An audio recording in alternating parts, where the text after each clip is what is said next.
Hello there everybody and welcome back. I'll assume everyone can hear me now. Testing. Am I live? I am probably live. Welcome back to my something Pokemon Monotype challenge thing. We are still in the middle of the first game and we're working on ground types, and at the moment we're gonna be grinding a lot. Yay for grinding, and probably not much else, because we need to be stronger in order to take on Lorelei. She is a bit tough for us as it stands, so we definitely need to be careful. We'll figure it out. That's a I keep forgetting the Venomoth was part of the tunnel, the Victory Road tunnel in the original. So weird. Not what I was expecting at all. Lorelei's Pokemon is level 53 through 56. So that's what we're going for. Woo! We beat a Venomoth with Hyper Beam. So, I know this isn't much, but it's gonna be what it is. I promised last time that I would touch on my thoughts on the new games, and I am at this point, we're like 2 weeks into the 2 weeks after the announcement, so I'm not sure how much I can offer that hasn't already been said, but here's my 2 cents. First and foremost, the remakes. Yay, Sinnoh gets a remake. Like, first and foremost, I already said just here, listen to me repeating myself. The thing is, I am not a big fan of Generation 4. I am sorry to say so. I know that I know what you're thinking, like everyone is so hyped about Gen 4, but not everyone liked that generation. If anything, I think personally that for me, Gen 4 was probably the worst. Oh, well, not Gen 4 as a whole, because I really like Heart Gold, Soul Silver. But the Sinnoh games was probably the worst entries in Pokemon's history as far as I'm concerned. And again, that I know it's not a popular opinion at the moment, because most people are just yelling out about how fabulous it is to get them back. And yeah, you can think awful things about me, think like try and justify that I have an opinion that's different from yours, and well, I guess that's fine for now, because I haven't really used any argumentation. The thing is, the Sinnoh games to me were very poorly paced, and it seems to me like Game Freak agreed, because they actually rerouted it for Platinum, and it definitely works better in Platinum. I'm not gonna deny that. But Diamond and Pearl were really poorly paced. There's a lot of nothing happening, then there's a lot of gyms happening all at once, and then suddenly the plot picks up. It kind of actually, it's quite similar to how Sword and Shield feels. Like, a lot of nothing happens, then a lot of gym happens, and then the plot decides to pop up, and then you're done. It's kind of weird. There's also the issue with Team Galactic. They remind me a lot about Team Flare. So now that I'm here to burn both Team Galactic and Team Flare, pun intended. But I like when there's like some sort of cohesion going on with the evil team. Let's take Team Rocket for instance. Team Rocket's cohesive theme or cohesive plot is as follows. They're part of the Mafia. They steal Pokemon for profit. And this is very, very simplistic, and almost anything can fit into it. Which, as long as the Team Rocket members are doing illegal stuff, it really doesn't matter, because the bottom line is Giovanni profits. And that's the whole point. Now look at Team Galactic. The bottom line is not we are the Mafia, we do illegal things for fun. The bottom line is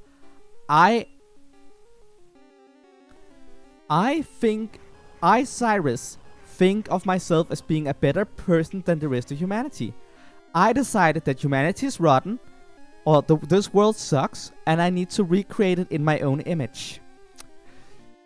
And the thing is, the Grunts does not do anything that supports this idea at all. Like, there is the things with the Lake Trio, and yes, finally you do something that's relevant to what Cyrus is doing, but then there's the taking over the Windworks or stealing honey. These kinds of things, and yeah, I know, I was comparing it to Team Flare too, and Team Flare has a similar issue where they're stealing...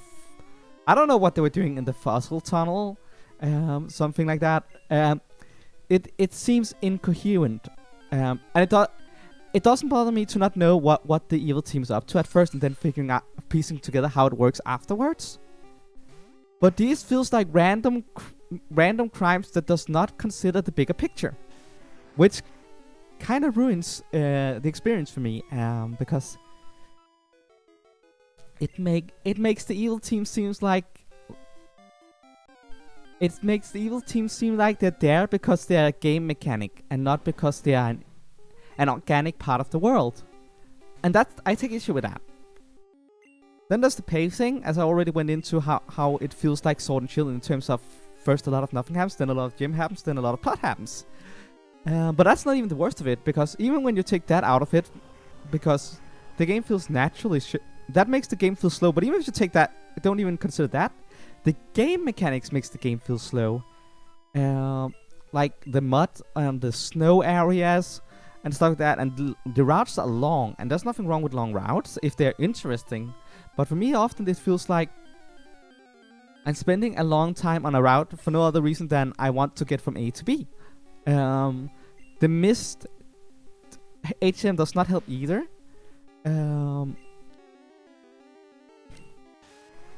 There's also a lot of blockades that aren't even HM related, like the random Psydocs and stuff like that. It makes the game feel restrictive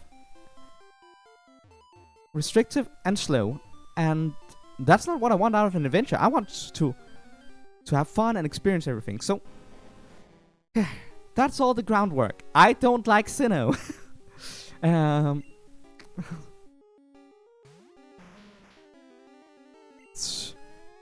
I don't like Sinnoh, and yes, I'm skeptical about them making them faithfully. Like, if they're gonna make a Diamond Pearl remake faithfully, we have a few different issues that has already been addressed by others. Like the instance for instance, the way too small Pokédex that only had 2 fire types. That one is quite an issue. It also had not enough electric types, among other things. It wasn't that well balanced. That gets fixed in Platinum, and this is why I'm worried about the faithfully thing. Because if you take elements from Platinum, like restructuring the order of events so that the pacing gets better, maybe do some quality of life improvements on the mud areas and the snow areas, and I don't think we can salvage Team Galactic without completely rewriting them, sadly. Cyrus works, but Team Galactic had it's like Cyrus is one entity and Team Galactic is a different entity, kinda. But at the same time, Cyrus is the head, and the rest of the body is just running around without its head, doing random stuff because it doesn't have its head. I don't know what else to say about that. But yeah, the faithfully recreating would mean that it would probably be without any of the Platinum elements, and that worries me. I know that Porygon C is in the trailer, but I want to hold my horses in that, because Porygon C was also in Diamond and Pearl, but just only for post-game stuff. I feel like it's a good sign it's there, but it's not proof of anything.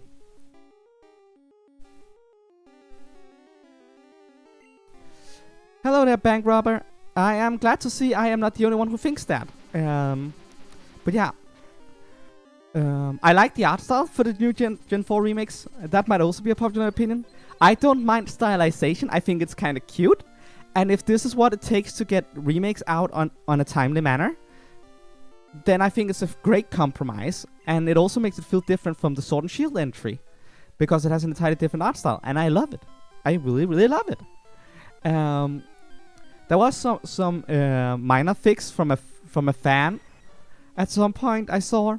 I don't remember who made it, But it's essentially the same art style, but with thick outlines. And I feel like that would be perfect. If just added thick outlines, then that art style would just pop perfectly out for me. I do like when characters just pops out of the screen, and that's what that would do. But as it is, it's fine. It's fine. I don't have an issue with that. And there's not much to take issue with. I'm just scared of it being too similar to the original games, and not improving upon the things that I disliked about Gen 4. Because here's the thing, even if you like Gen 4, no Pokemon game is perfect. No game is, and there's always room for improvement. But Game Freak has been doubling down on not improving on improving on as little as possible when it comes to remakes lately. Like, let's take Auras for instance. They changed a few things about Wally. And I don't know if that's for better or worse, because it's just a different version of Wally. Not so much like a superior version, just a different version. Other than that, they added the Delta episode in the post-game, and other than that, it was like... Oh, they also redesigned the Sotopolous City, if I remember correctly. But those things aside, it was like really, really faithful to the point where they even had Watson using... not even using any Gen 3 Pokemon on his team, even though both the anime and Emerald made Electrike his 8th Pokemon. And these kinds of things where they're like, we rather be...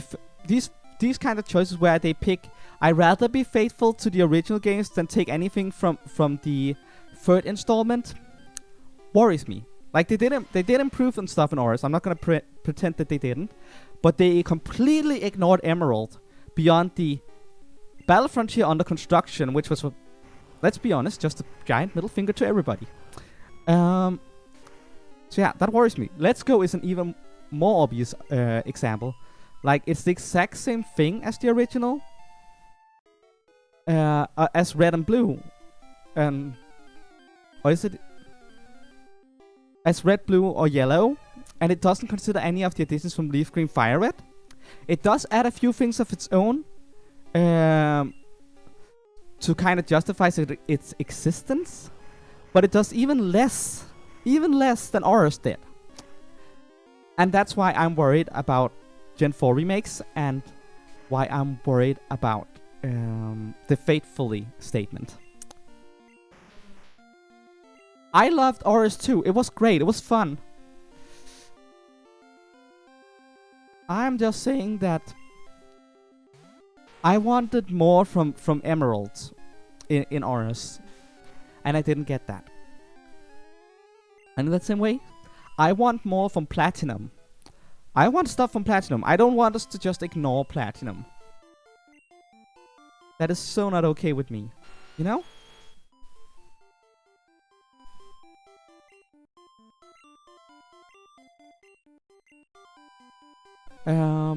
So yeah, I'm worried. I'm very, very worried. The next thing is Legends. And oh my god, Legends looks fantastic. Hands down, it looks fantastic. I know, the models are iffy. The animation seems to be of a low frame rate.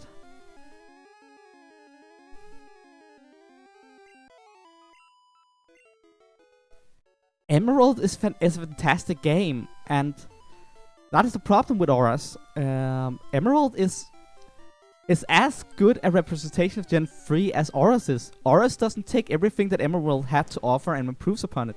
It removes everything Emerald had to offer and offers something else instead. And the thing is, what I want out of a remake, and that's not just for Pokemon, that's for any franchise. When someone makes me a remake, I want a definitive edition. I want a new version where I can say, yes, the original was great, it was fun, but this is the modern iteration, and that's the one I'm going to be playing from now on. I can't say that about Auras, because maybe I want to see Scott again. Maybe I want to see Looker. Maybe I want to experience the Battle Frontier. You know? And if that's the case, then I'm going to play Emerald. Every single time. Not Auras, but Emerald. And in that sense, Let's Go has a similar problem. If I want to see how Archer deals with things on Sevi Islands before he becomes the leader of Team Rocket for Gold and Silver, I will have to play Fire Red or Leaf Green, not Let's Go. But if I want to experience Green's boss battle post game in Let's Go, well, oh yeah, spoilers, I guess. Sorry about that. I would have to play Let's Go. There's no definitive edition, and that's a problem. So yeah, I really want the Gen 4 remix to be the definitive version of Gen 4. I don't want a situation where you can argue that it's just as good as to play Platinum. That worries me. Yeah. But yeah, Legends. Legends looks fantastic. As I said, there are some frame rate issues, there's a lot of things, and they better improve on that before they release it. But just on a concept alone, Pokemon game that is open world in a 3D environment like that, it's like a dream come true, and I am ecstatic to see it. I am excited, and on paper, it's everything I ever wanted from Pokemon, especially on a home console. Oh my god, hype, you know? I'm worried because Game Freak is known for cutting corners where they shouldn't. But we have a couple of years before we actually see the game, so hopefully they will spend those years polishing this thing. And release a really, really amazing take on Ancient Sinnoh. I would love that, and I am quite excited for Pokemon Legends Arceus. Also, one thing that's fantastic about Pokemon Legends Arceus, it is not 2 games. It's 1 game, not 2. I know this should be like the bare minimum, right? But it's 1 game. I'm so tired of the whole, yeah, and then you could buy a game and then you don't get all the Pokemon in the game. I hope you either have a friend or 400 extra. Well, 400 extra Danish, that's like, what is it in like American? It's like $40? $60? It's $60, isn't it? Ugh. I concur. I fully concur, Bank Robber.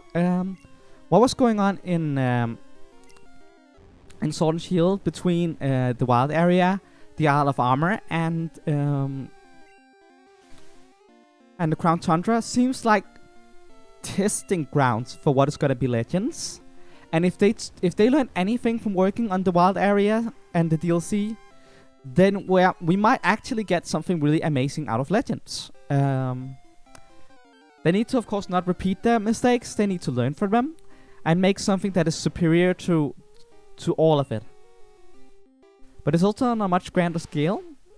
So we'll see. I hope for the best. And I think that's all we can do. Just hope for the best. That said, one of the really hyped things from the Pokemon Direct is Pokemon Snap. I do want to say a little bit about Pokemon Snap. Because while there wasn't much new on that one, except the release date, it looks fantastic and I'm looking forward to it. And I just love the idea of taking wonderful pictures of Pokemon in their natural habitat. And the 3D models in Snap are so gorgeous, so much better than the up-res X and Y models that they still use in the main titles. And I'm just gonna be excited to enjoy that. I will also say that it saddens me because it proves that really amazing high-res cutscene style moments and environments are possible in Pokemon on Switch. Which means that that it should have been possible to do better with Sword and Shield. I'm not saying they should be able to do the exact same as they did in Snap, because of course not. Snap is on rails, so they have a better idea of what angles you're gonna be able to see environments at and stuff like that, and they will have a much better chance of polishing every detail. But I think there's way too wide of a margin between what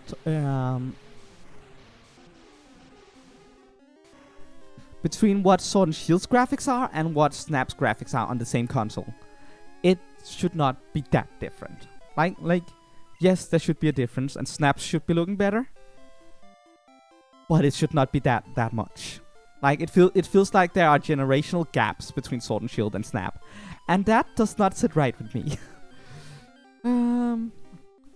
And it's not just, I'm not sitting here just to bash Sword and Shield's graphics, because we all know they're bad. There's no reason to do that. We all know they're bad. It's just that I think I'm still salty about the fact that Game Freak just straight up lied to us about working on making better graphics, and that's why they cut the decks and all that stuff.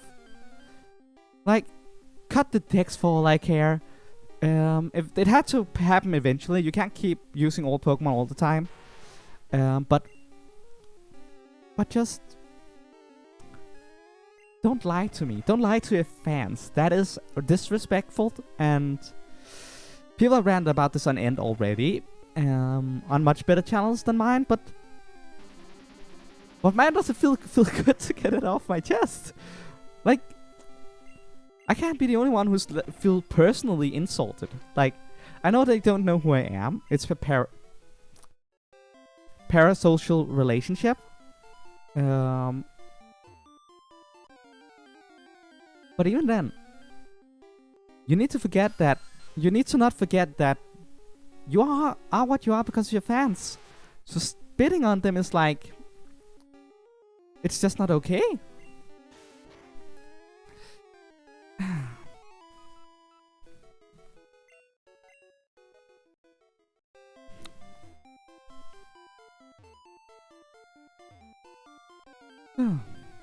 Yeah, I think that's my 2 cents about the Sinnoh. Double confirmed. Sinnoh has been double confirmed. I'm still kind of amazed that the game. I mean, everyone knew Sinnoh would get confirmed eventually. It's just, it always happens. But I don't think anyone expected it to be double confirmed.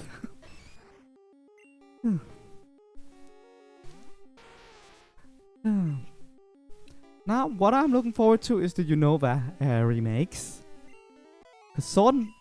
Because Black and White had some really, really interesting ideas and are some of my favorite games from the franchise. And I do wonder what they're gonna do with Gen 5 remakes, because they kinda had to remake both Black and White and Black and White 2 if they want to give us the whole story. So that's gonna be very interesting. I know I'm talking like 5 years down the line at least. But I'm looking forward to that.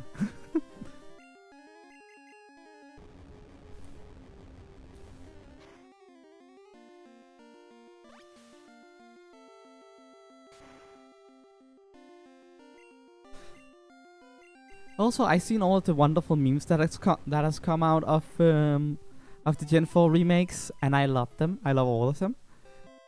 I can't state enough how fantastic I think the new art style is. Especially because of all the jokes that has come out of that. It's just great.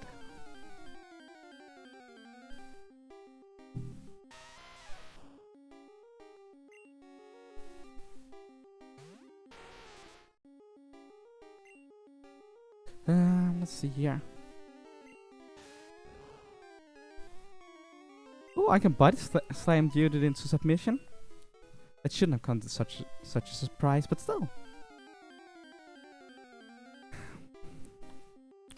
Still have a lot of levels to go, though.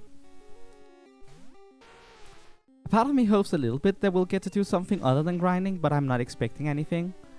Mostly it's likely just gonna be grinding today. But next time we're definitely wrapping up. It shouldn't take long for me to take down the Elite Four. Once we get past Lorelei, I think everything, the rest of it should be like, should be a breeze.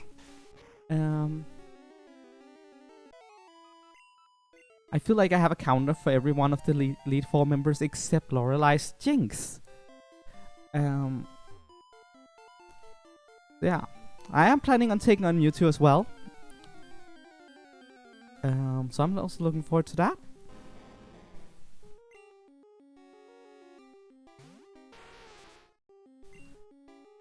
Let's use some Surf.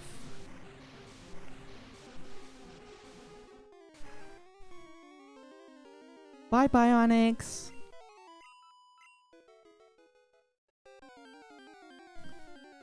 I kind of wish there was a better place to grind than this, because getting level 20 somethings half the time really sucks. And I don't understand why we're getting 20 something half the time. Like, why are they here? What is the point of that? I don't understand.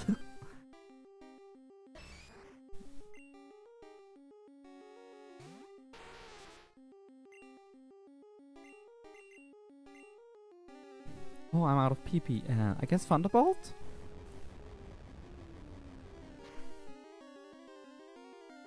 I wish I hadn't lost Fire Blast, but man.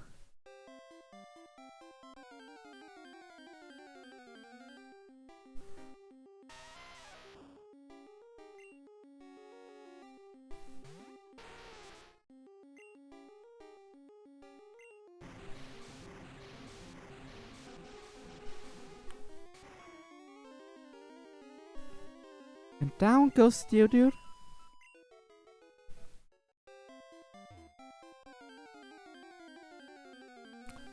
I do wonder how many trips from and back from the Pokemon Center this is gonna take. I believe this is our first trip. First or second trip.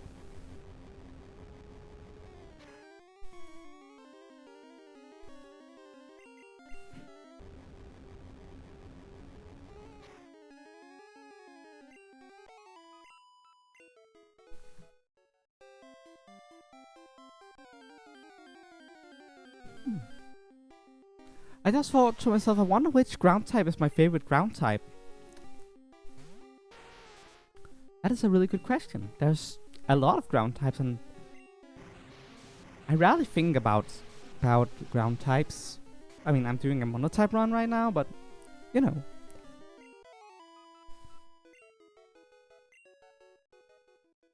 It could be Gliscor actually. It's funny because I just spent the like 15 minutes bashing Gen 4. But Gliscor is a really great design. I also like Fanpy. Oh, Fanpy is adorable. It's a little elephant thing, and it's blue and it's cute and it's... I love Fanpy. Fanpy is adorable.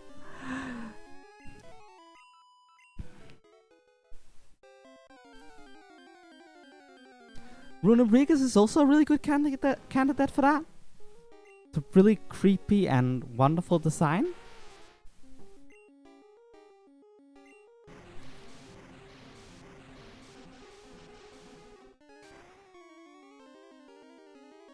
And down goes Onyx.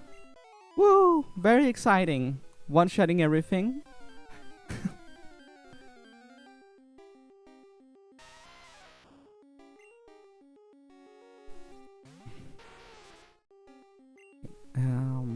Surf?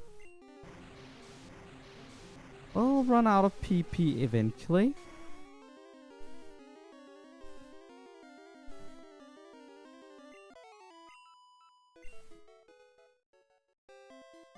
There we go.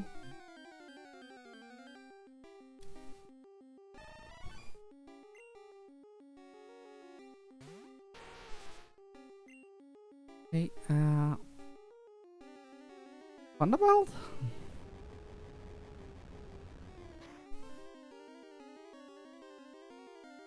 And paralyzed. Great.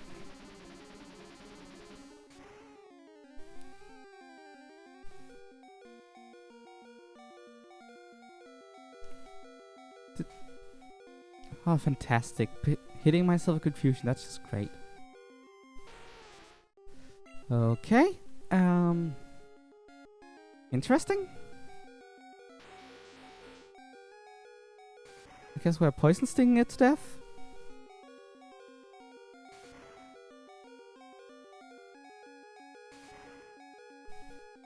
And I think it's official. We need to get out.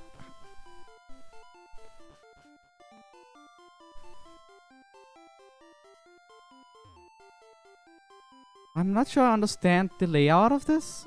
Like from a visual standpoint, what's the idea of all these statues?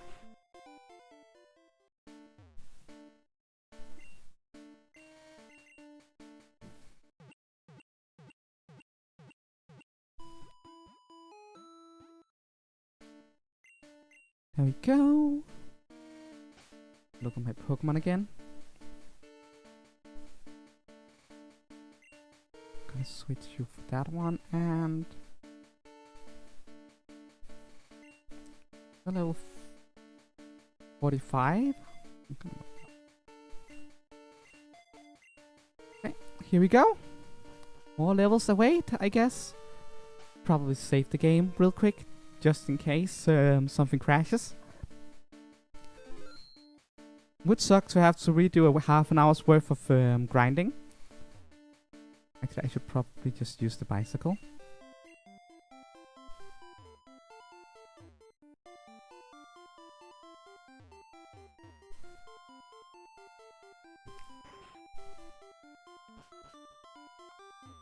It's interesting there's like a door into the cave, into Victory Road.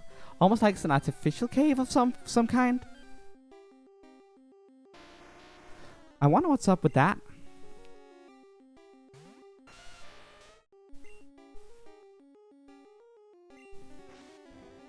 Bite it, Graveler. Come on!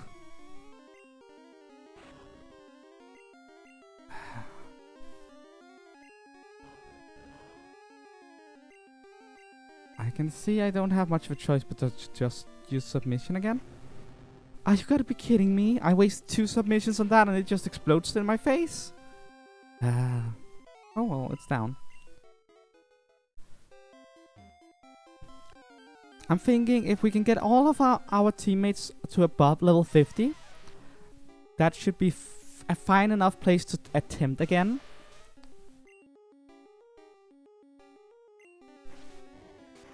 Thinking maybe I should just grind the entirety of this session out. I don't know.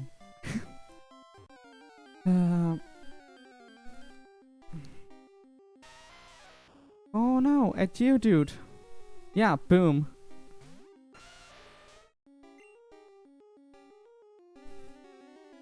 So, anyone like animation? I love animation. I watch animation all the time. I was reminded of Sonic Boom's TV show when you... Why does everything explode in my face? Don't explode!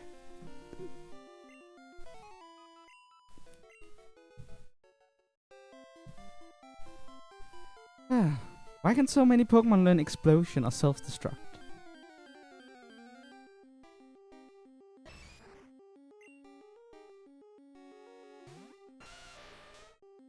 Oh yeah, I was reminded of the Sonic Boom cartoon. Here's the thing that's really interesting about the Sonic Boom cartoon. It's actually pretty fun to watch. Like, the Sonic Boom game is dreadfully awful and buggy. But it sure is fine.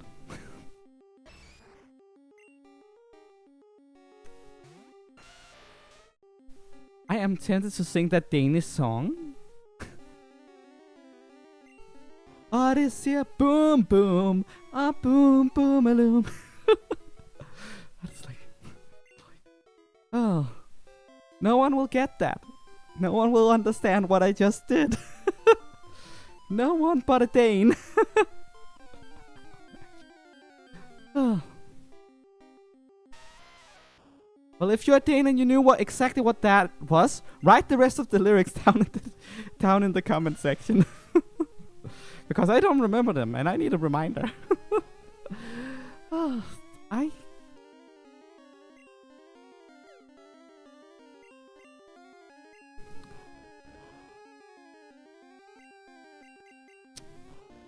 And down goes the dude again. Very exciting to do these kinds of things over and over and over again. Woo, for grinding!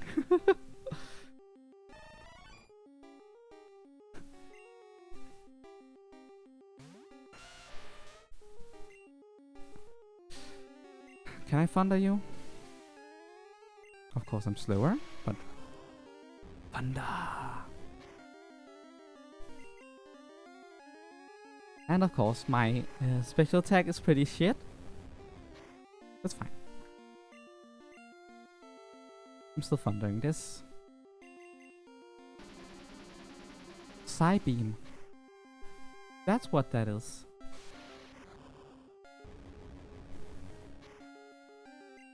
And down goes the bug. I don't think Angry's gonna last much longer, which is kinda annoying because Angry hasn't really gotten that much experience so far. Kinda frustrating. Don't tell me that takes me out. Sure as hell did. Okay, next one I guess. Still level 43. It can kinda look like Angry might be what's gonna be holding me back for a while. Frustrating, but what can you do?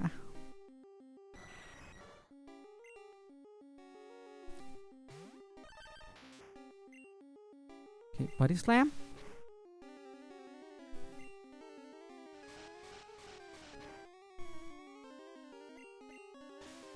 Like I have this feeling that Angry is gonna be like the only thing I'm grinding it by the end of it.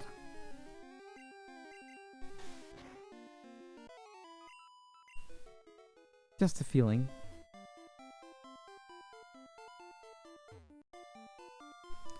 Then again, my Dark Trio really lost a lot of health very quickly there.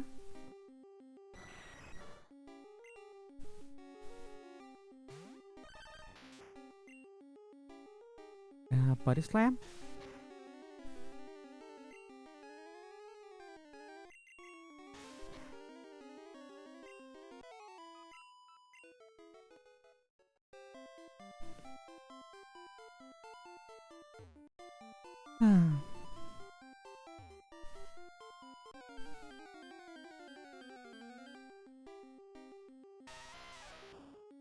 I'm always wondering about those bumps on Geodude's head on its original sprite.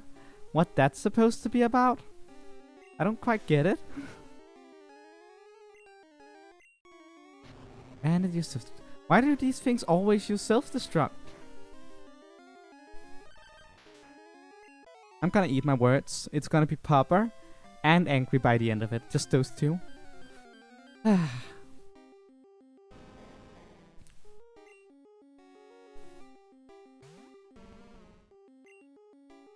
Clap.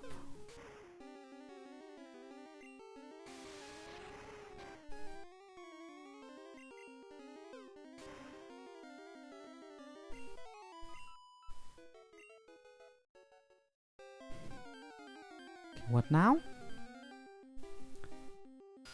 Yeah, we can't fight that, so we're gonna skip on that.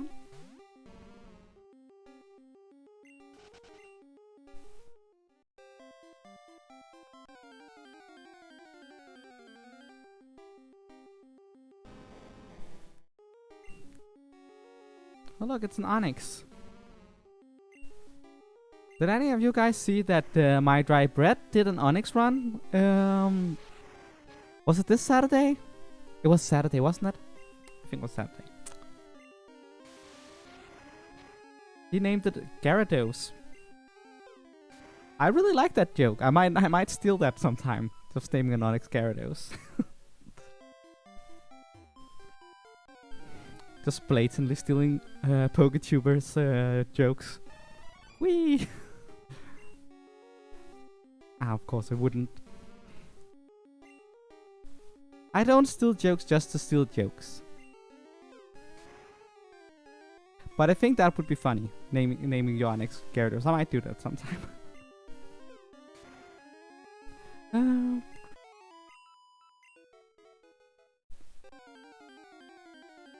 actually,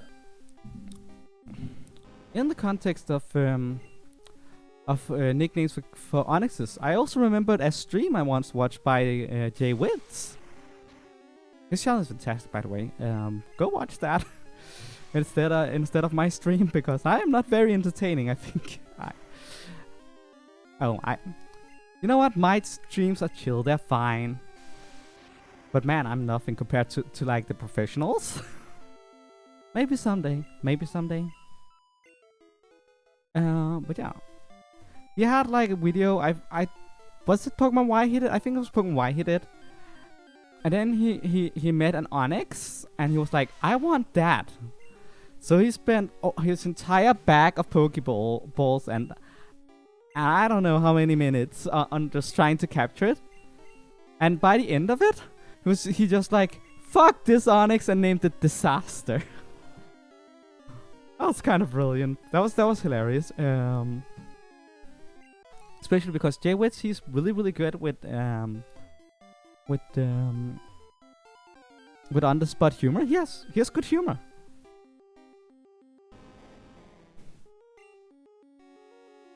Welcome to Vox Syreni, the Pokemon stream where I'm just talking about other PokeTubers doing that are way more popular than me.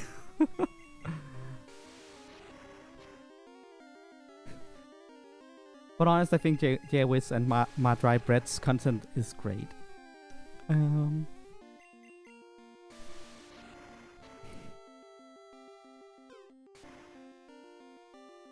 Down goes the Onyx.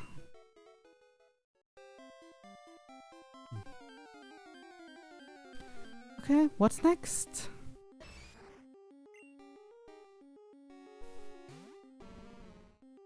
Like chop. Just gonna bone club it.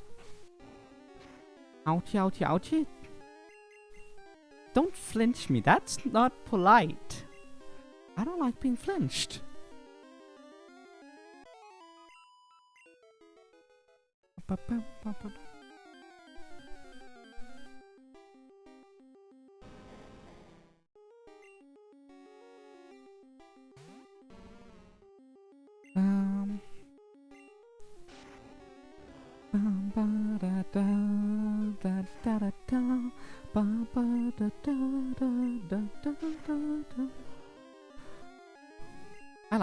I like the Gen 1 music.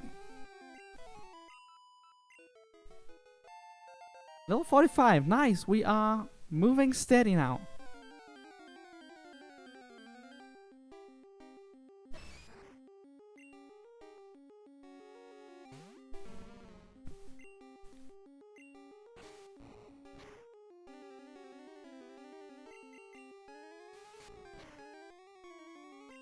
Don't tell me we're going down again.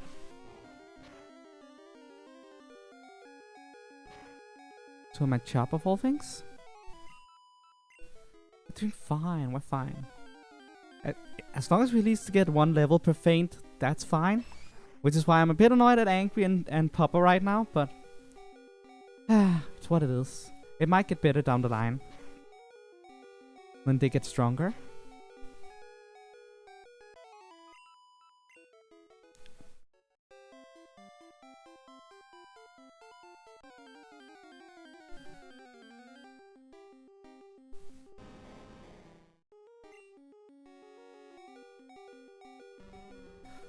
Comes Bone Club.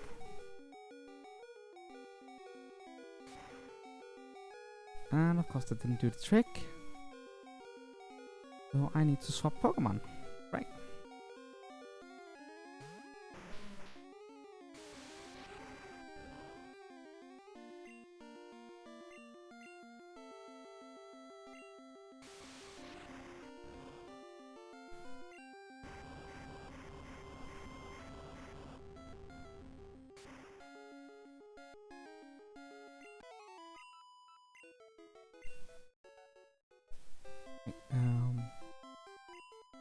You can no longer really do much. So I'm gonna move you here.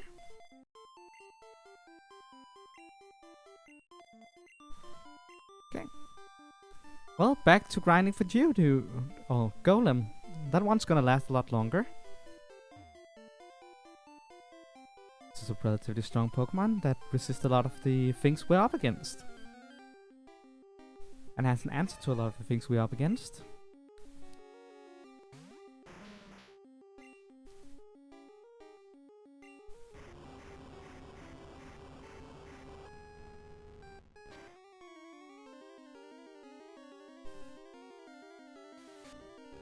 You gotta be kidding me, that did not just happen?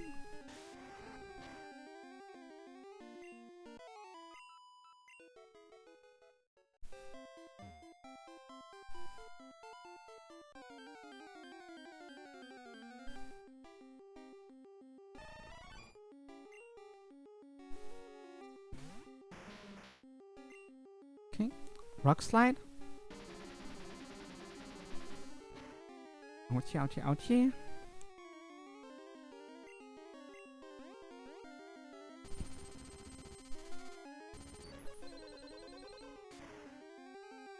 And down goes the Venomoth. Woo!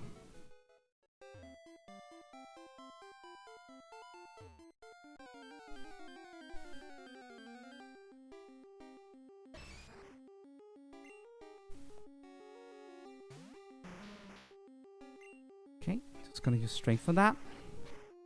Do I have any different topics to talk about right now?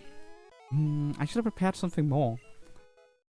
I kind of thought that the remake would keep me ranting for at least at least an hour. But I guess I'm not gonna be bashing Gen 4 for that long after all.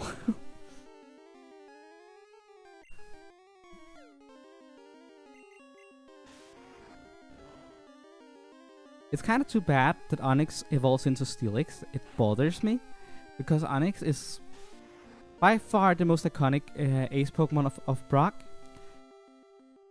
And it's not that good a Pokemon. Like, it's very defensive, but that's about it. I kind of wish Brock would have access to a version of Onix that was stronger and better for his team. That still kept the rock type that goes with his gym. Maybe a split evolution for Onix would be cool.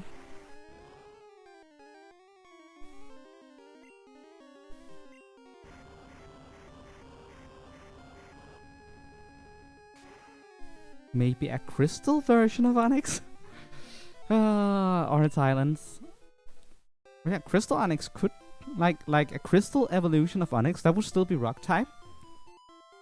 That could work. That could work.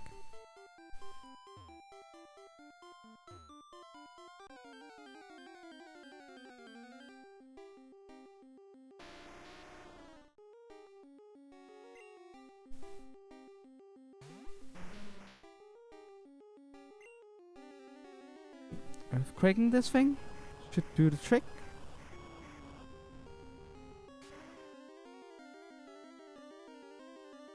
And Graveler goes and bites the dust.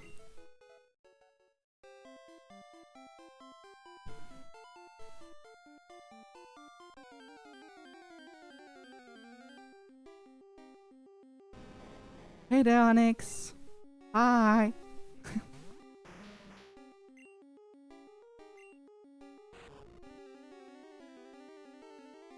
Oh.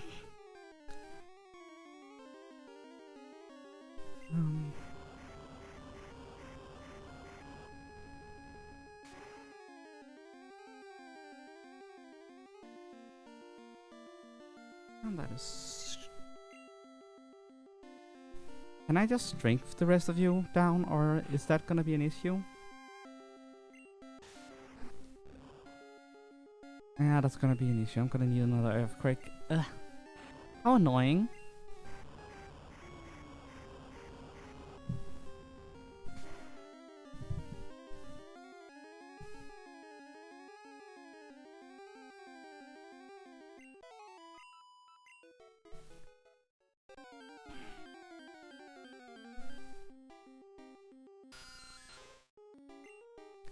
I still don't understand. It's like a waste of my time that there are Pokemon at level 22 down here.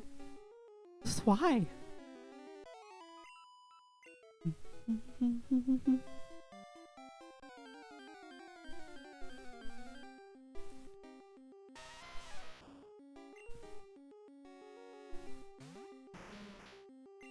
Time for a fight.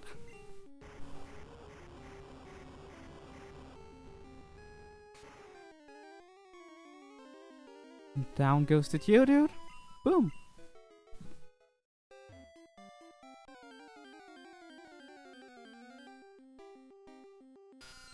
Super. I'm gonna take you on. Hello there, Hydreigon. Nice to see you. It's been a while. And welcome. It's mostly grinding right now because we're not quite ready to take on Lorelei with an entire mono ground team.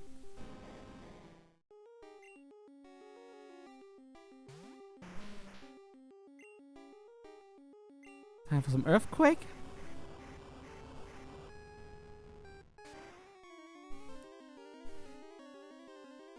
And Pop goes to Onyx. Woo! And level 46. Every level right now is just nice. Whenever we get a new level, that's just great. I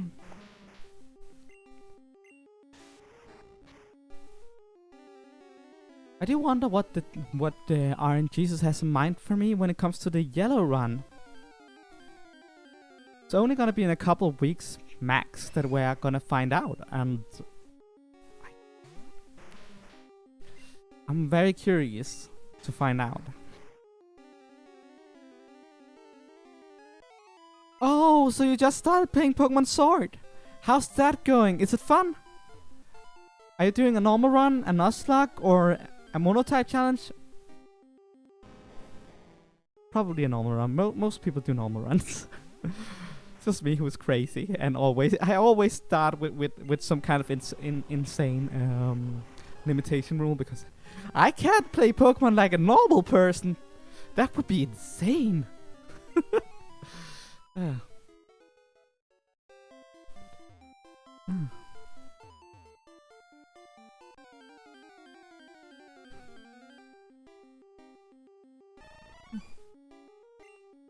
I still don't get why there are Venomoths here of all things. Not complaining, just very confused about that one. And I hate the fact that they have Stun Spore.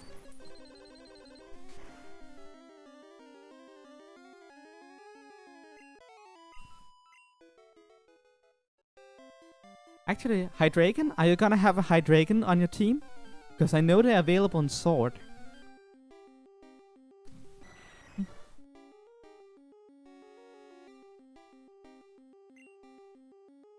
A surprise lock. Ooh, that's interesting. Why are you writing surprise wetlock? What's that? I don't think I heard of surprise wetlock before. I'm curious. What are the rules for a surprise wetlock?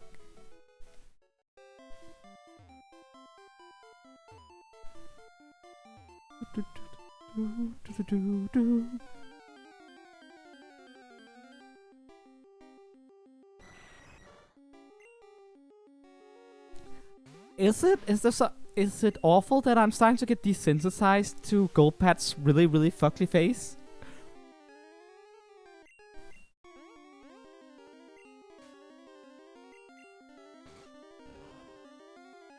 I'm pretty sure Hydreigon was in the base game, wasn't it? Yeah, it's in the base game.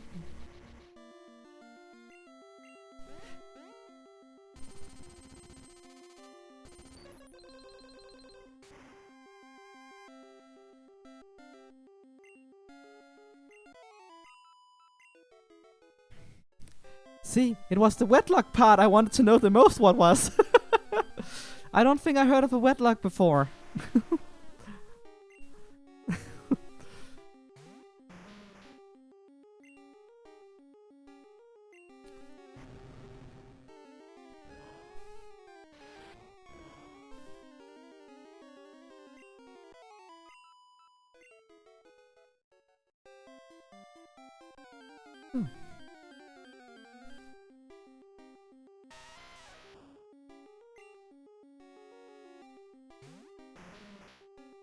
Okay, strength, can that do it? Oh yeah, that's fine. And analysis, everything just explodes around me today. Quite frustrating, really.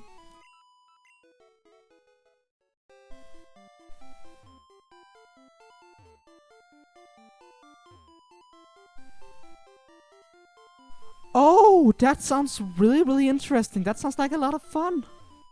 I need to try that. I need to try that sometime. Maybe for this channel someday. Batman? I need to be done with the monotype nightmare that I have set myself out on, though. 19 games, 18 types. We're doing this. Well, not even 19. There's 20 games with legends. 20 games, 18 types. We're getting through it. Ooh.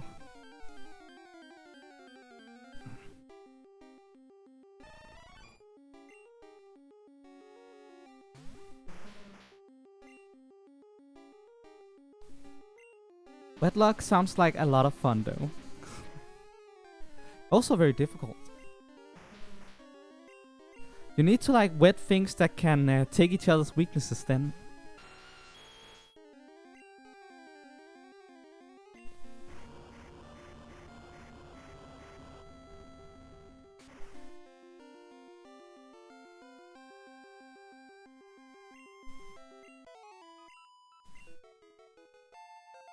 That makes sense for the rules.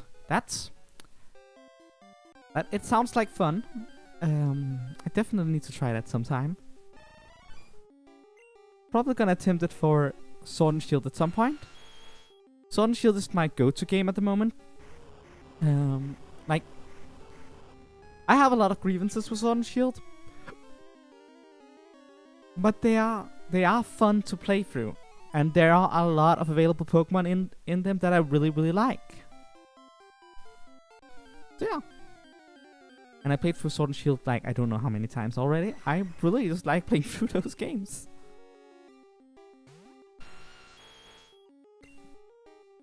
That's a gold part. I guess I'm gonna thrash it.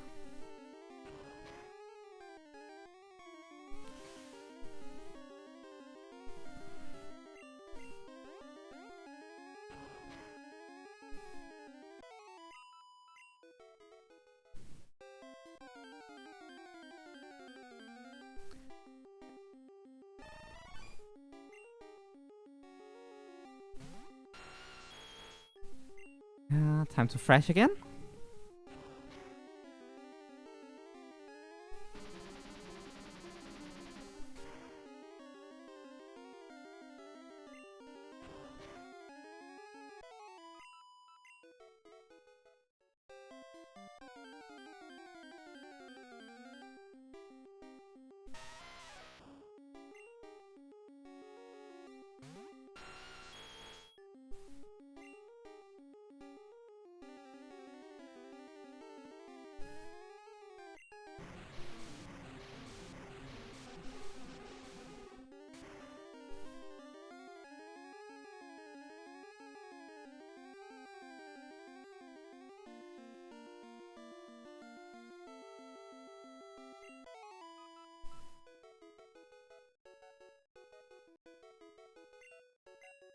That's interesting. You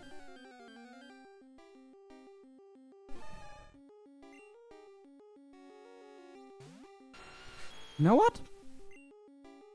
I just got an idea. I don't know if I will do it, but I got an idea. Maybe for Pride Month I could do a wedlock with no male and female. That could be fun. That probably doesn't change much in terms of gameplay. I need to read up on the wedlock rules though. I could do that like a marathon for Pride Month. I don't think that's a bad idea. Pride Month is in like what is that? 3 months? 3 or 4 months. It's during summer. I know that much.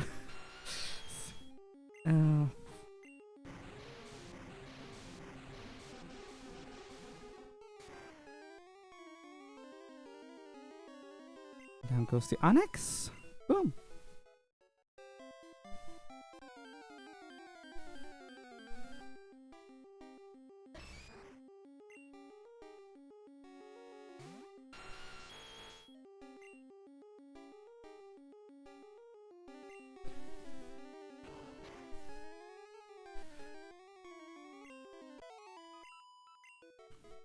I'm very curious about this wetlock thing. I really need to try it.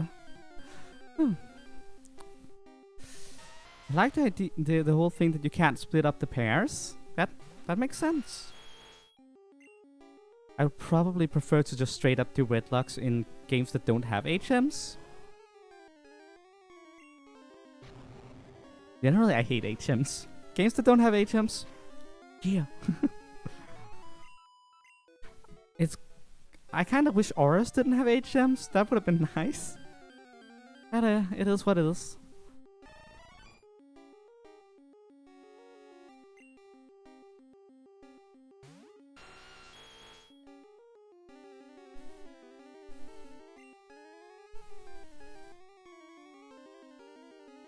The Rainbow Wedlock. That sounds interesting.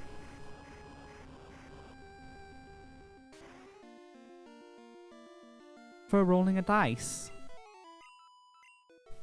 So it's like random which ends up as which pairs, or how does it work?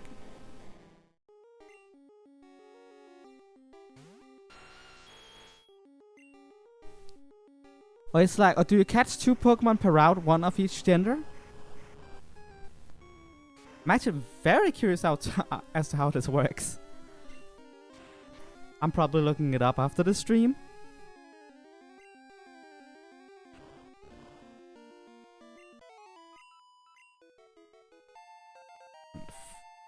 Level 47, nice!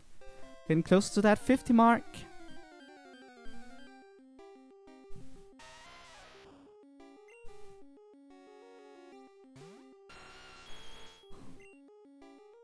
Just surf.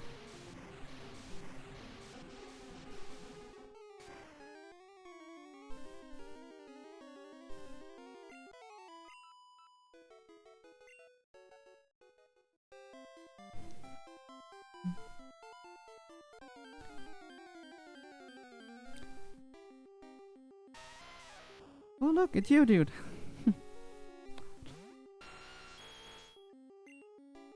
And another one goes, and another one goes, another one bites the dust.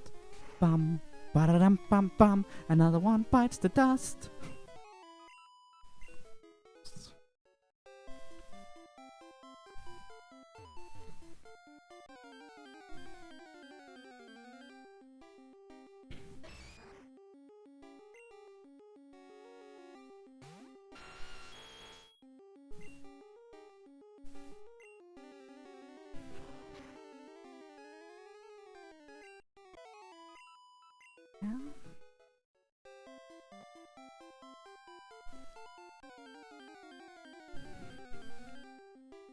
What now? Golbat, it seems. Grinding really isn't that exciting to do.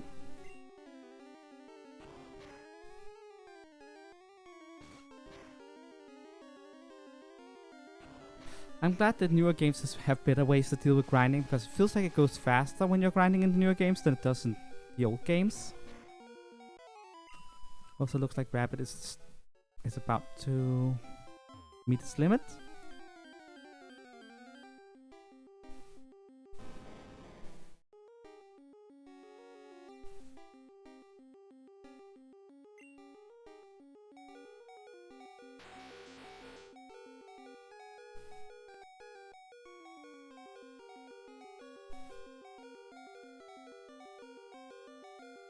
You catch 1 per route. And you need 3 males and 3 females before it can really start. That makes sense. That makes sense.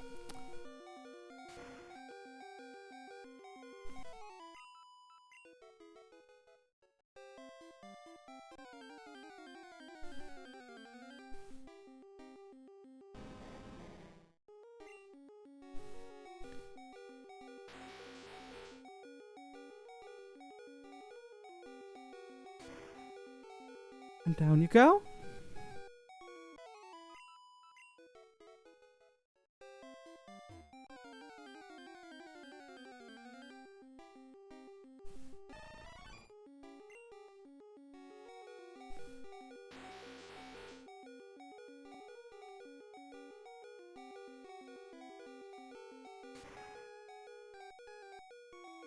Boom!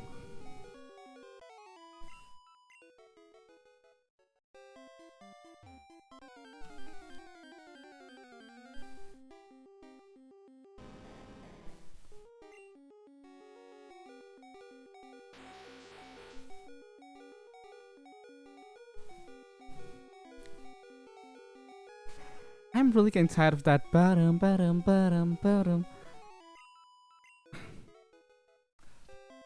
Oh, it's grating. I'm glad the newer generations decided to only do the boop and then call it a day. Because the constant ringing is just... Oh my god.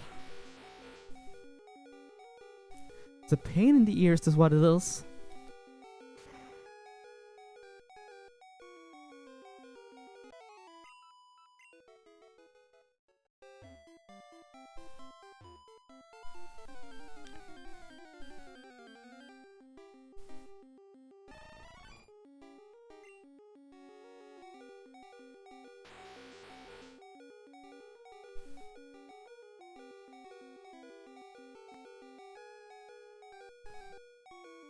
Oh, like that.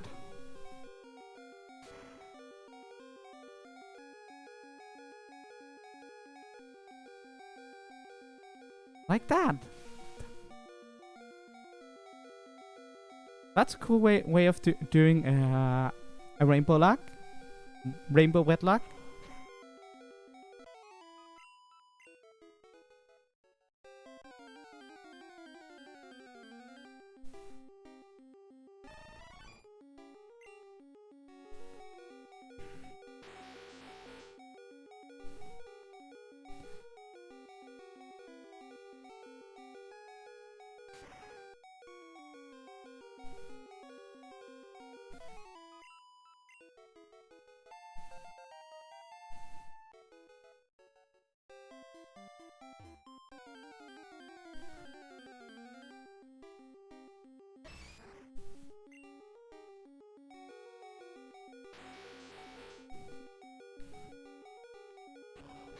I'm faster even though I'm paralyzed. Well, it also is level 24, so...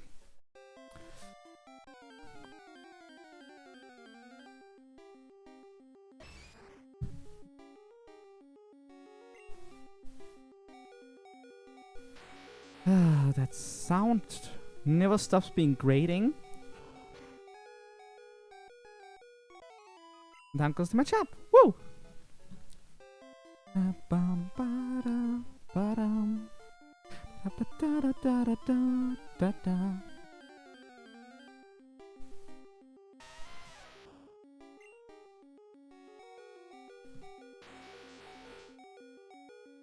Oh, no more earthquake? I guess we're just surfing then. Riding the waves. Woo!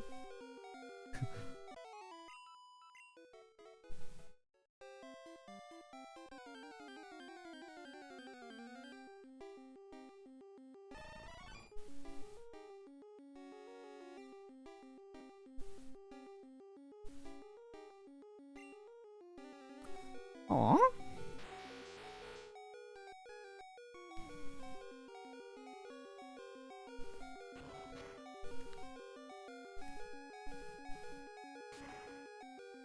Oh.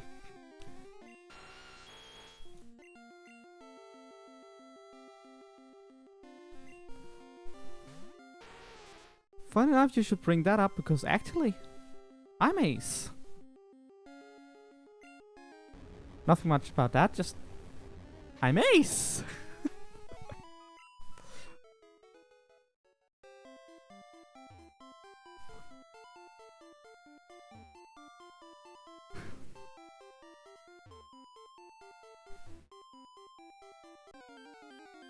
I actually don't know what to say about it. It's just like, I guess I could talk about that, but I don't fucking have so much else to say. Just, I'm Ace. I guess for those of you who aren't aware, ace means asexual, which means I'm not a big fan of that whole concept you humans call sex. Very weird and alien phenomenon for me.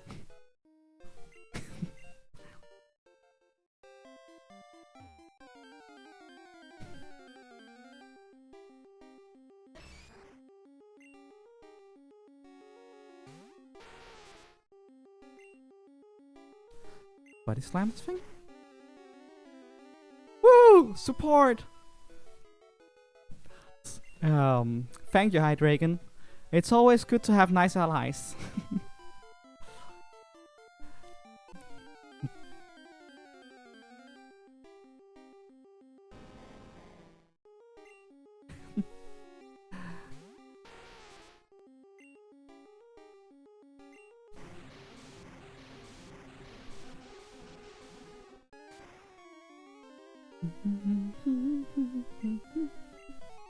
And Onyx goes down.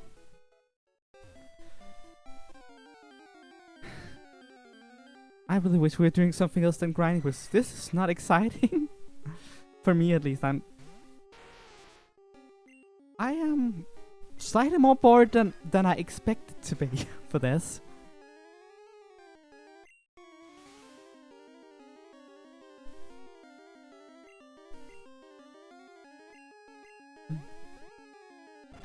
Trying to think of a topic to go for.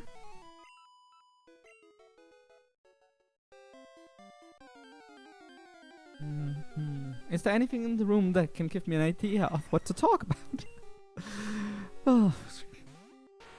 It's not that I need to fill out the silence as much as I really need to find something that I can talk about so that I won't be super concentrating on the grinding, because one-shotting gold bats and geodudes over and over again isn't exactly exciting. Honestly. What can I think of that's slightly distracting from the grinding?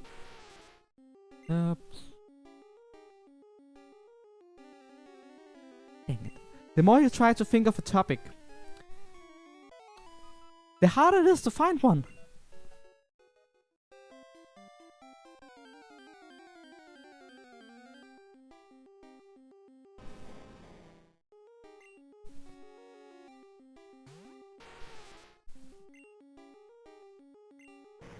Time to surf.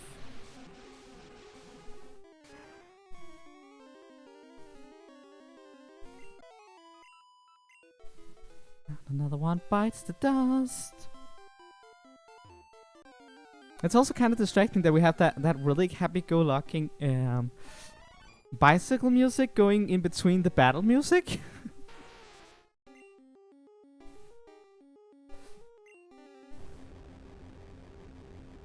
All around weird stuff.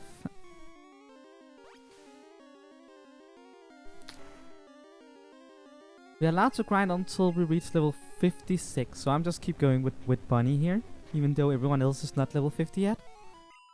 There's no reason to not get the most out of the grinding session anyways.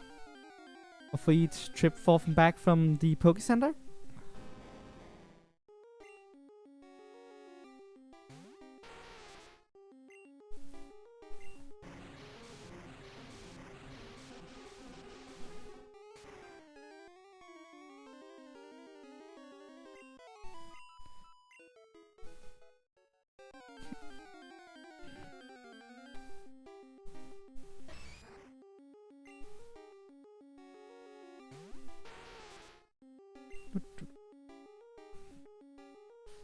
Body slam?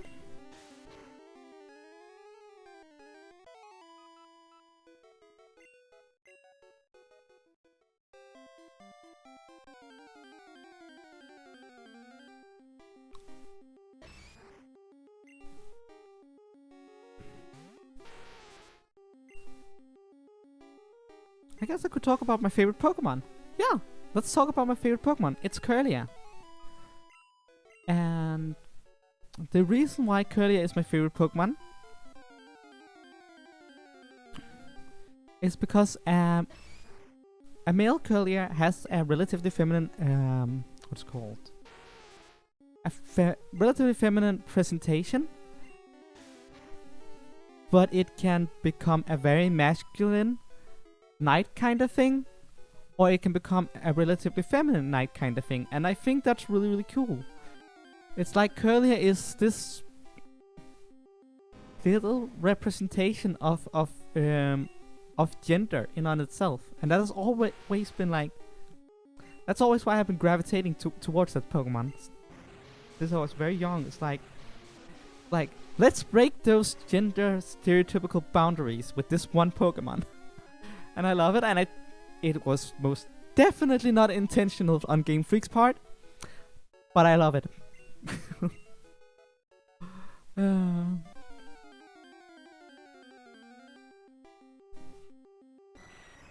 The only thing that could have made it better was if Gallade wasn't a male-specific evolution. If Gallade hadn't been a male-specific evolution, then it would have been perfect.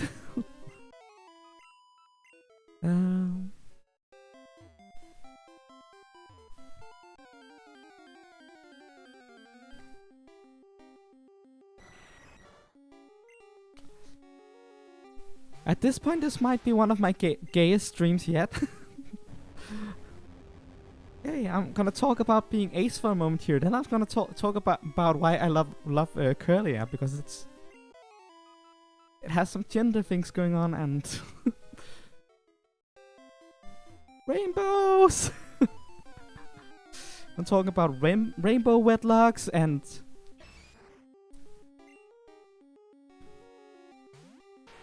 what's next? How about I talk about Steven Universe for about half an hour?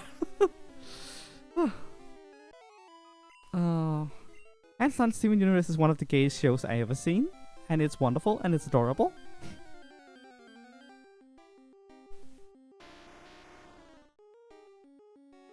Like just Garnet. Garnet is fantastic. If you haven't watched the show, go watch it. You'll enjoy Garnet. Garnet is great.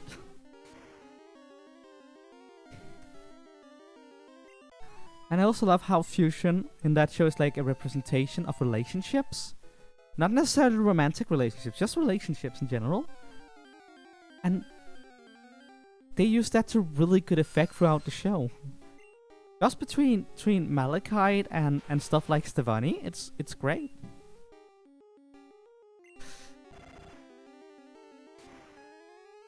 I think the only show I ever seen that was gayer than Steven Universe must be must be She-Ra, the Princess of Power. That's like the gayest thing I ever seen. It's just rainbows everywhere, and everyone is just a little bit lesbian.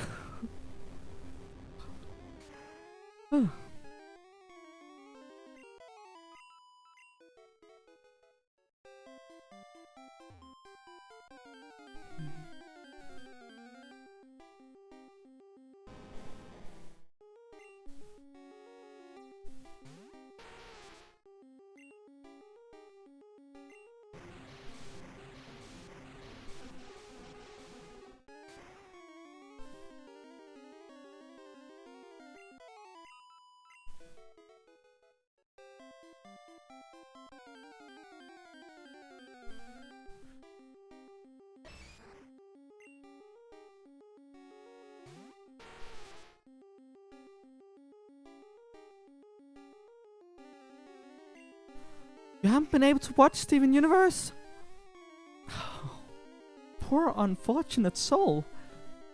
Hopefully you'll get to enjoy Steven Universe someday, because it's great, it's wonderful, and it is a marvel when it comes to relationships and how people deal with stuff like loss or romantic rivalries or abuse and other stuff, and there's just so much symbolism going on, and it's just a very, very, very great, wonderful, full, wholesome story about people dealing with relationships, and a lot of them being gay.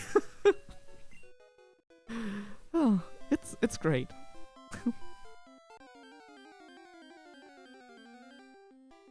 It is definitely a show that has made me very happy. and a lot of other people as well. Representation matters. And Steven Universe, you came and you had all the representation with you. We honestly need more stuff like that in general. As I said, representation matters. Nice! Good luck with your run. Because the surprise trade is kind of weird. You're mostly gonna get things that are level 60 plus, or get things that are level 1. Because either it came out of an egg or it came from the wild area. That's gonna be weird. But good luck!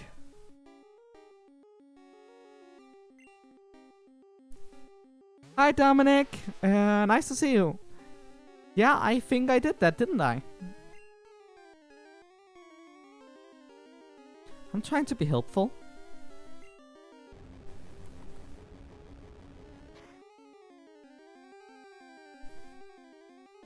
Oh, you're gonna do it as a rainbow wedlock! Woo!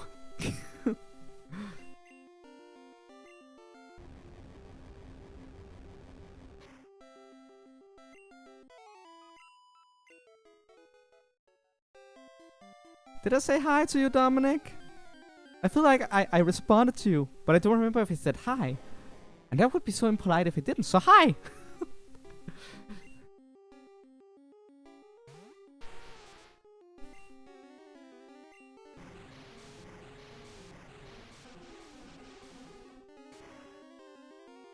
Down goes the Onyx. Boom!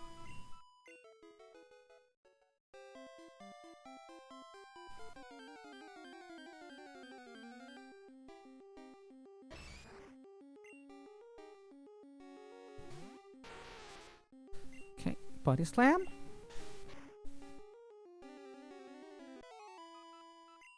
Valerie, that's such a beautiful name. I love it.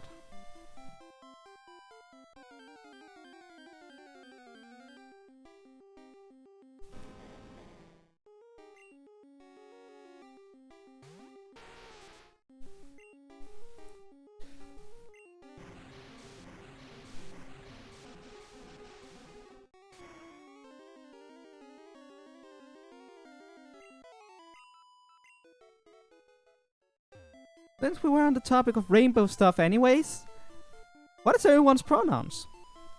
That should just generally be a polite question to ask. What is everyone's pronouns? And if there was any doubt, mine's a she, her.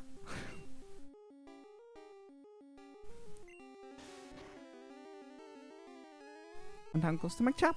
Boom!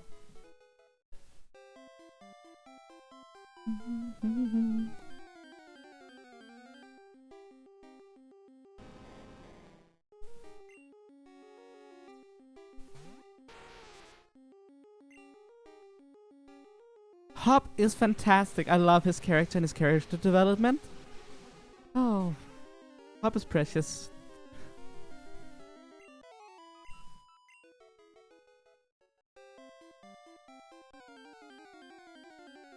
A dragon. So you have female pronouns. I will remember that.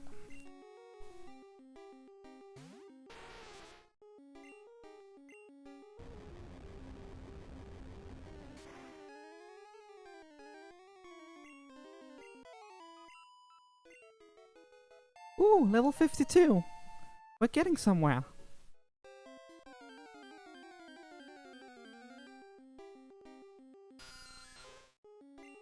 Hey, Zubat.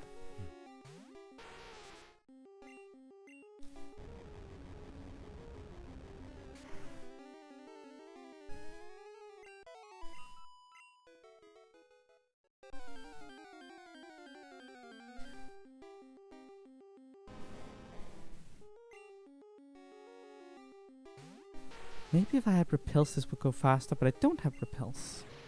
Then again, repels will just make it so that I wouldn't meet any Pokemon at all. It's still so annoying that a Pokemon in level 20 something in Victory Road. I still don't quite get that.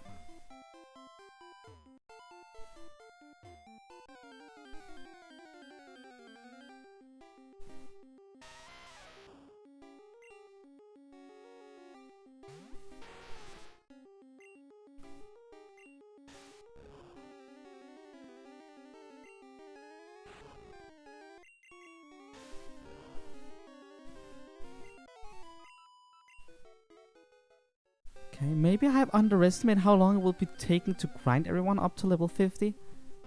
I mean, right now we're working on something that is above 50, but already taking 1.5 an hour, and we haven't really gotten any levels on Popper or Angry. So that's kind of worrisome.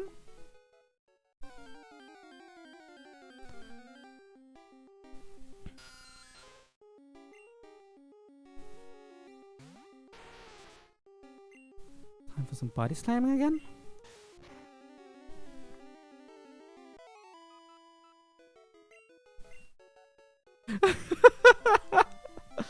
Oh, I know that feeling. Wrong door. That's the closet. If it's from your house, then that's the closet. I can see why you would do that. Oh, this is funny. Oh. Oh.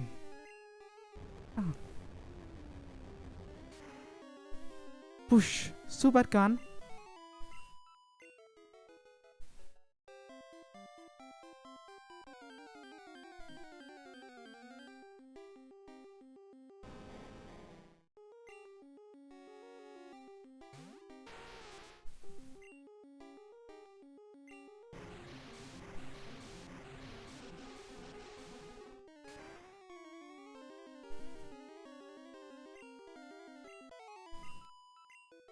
And Onyx bit the dust.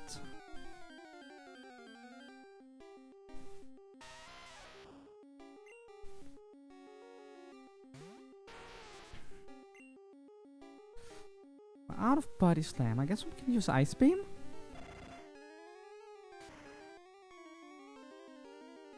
And there we go. That worked fine.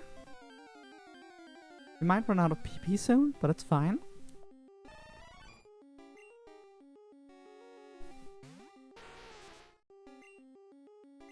Thunderbolt.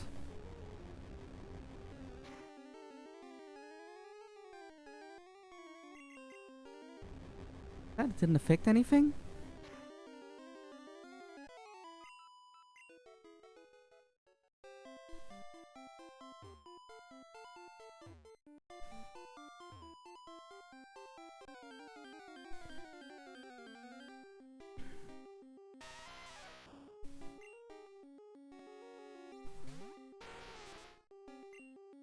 Okay, I guess ice beam.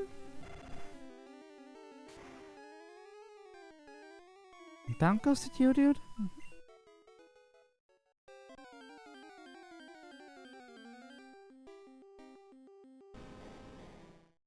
An Onyx.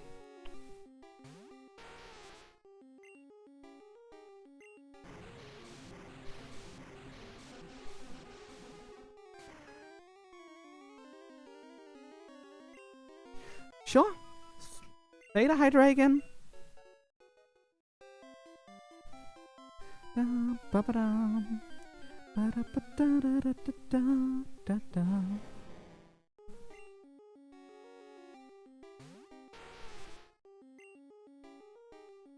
And another surf. Should do the trick.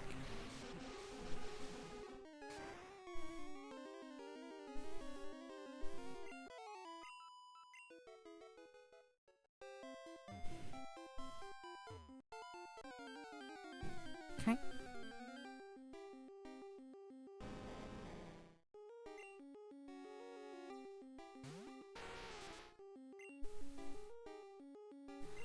Beam. Ooh, that's also one shot on Onyx noted.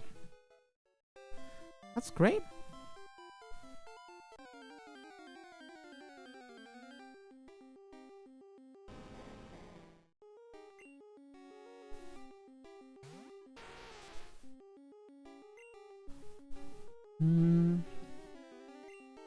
Only 3 Ice Beam PP left. Wait.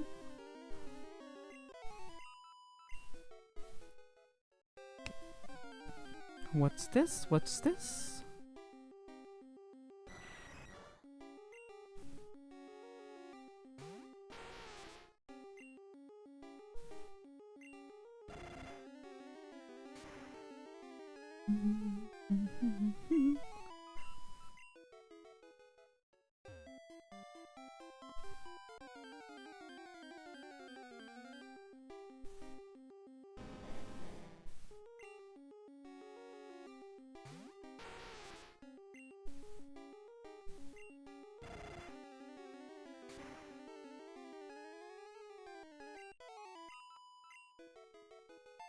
Ooh, level 53.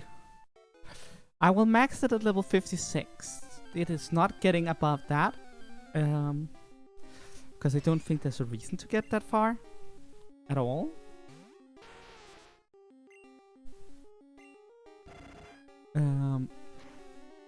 The reason for that is that Lorelai's strongest Pokemon is level 56 and I don't want to be stronger than that. Essentially. No, I don't like to overlevel. So I'm trying to keep to that. I'm still kind of impressed that I got here at that as underleveled as I did.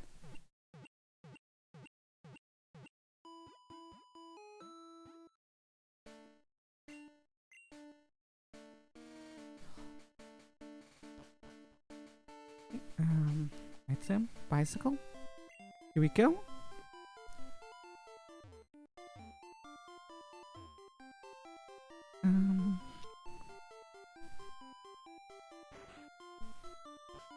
And let's save real quick, just in case.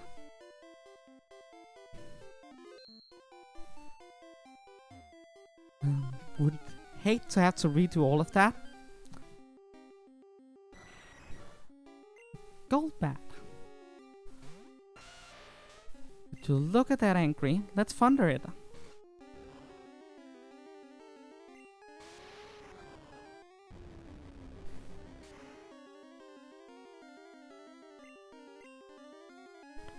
Stump.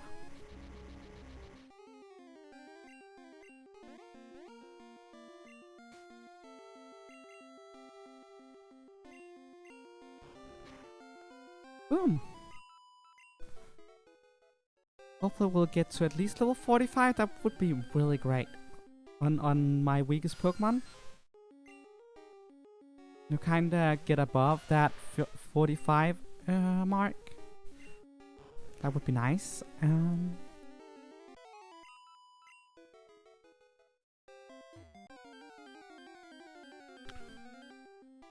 It does seem like this might end up having to take 2 streams worth of time to grind, and I do not like that. But I don't think there's any realistic way of speeding this up. It kind of sucks, but it's what it is.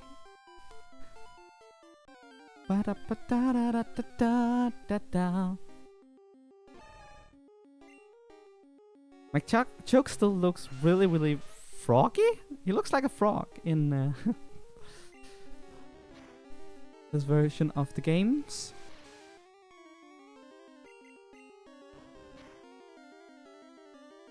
Boom, bite it. Still not level 43. I'm kind of worried about that because we didn't get a level last time. As I said, I want at least a level per, you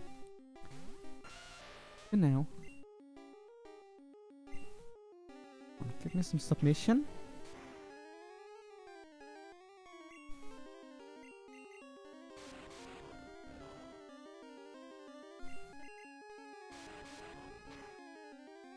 Oof.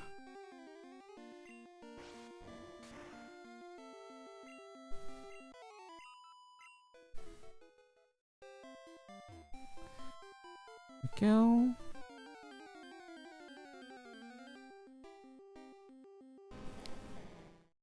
Hey there, Onyx. Let's submission this thing again.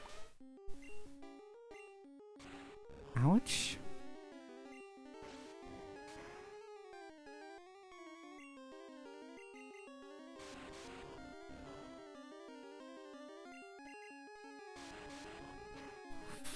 Bind. Really annoying. Why does it do have bind at that level? Ugh.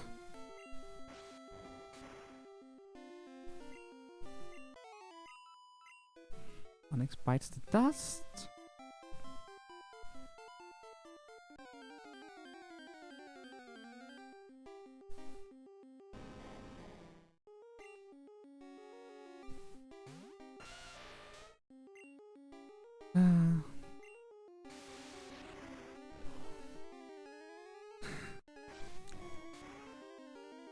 I don't like looking at that level 43. Welcome back, Hydreigon. Nice to see you again.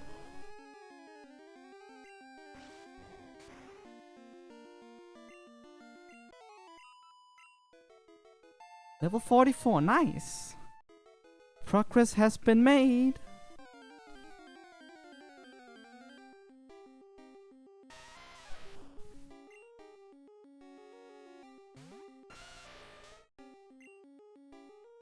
Next time we get back to the Pokemon Center, I might see if I can find the TM for deck. I can give it to Angry here.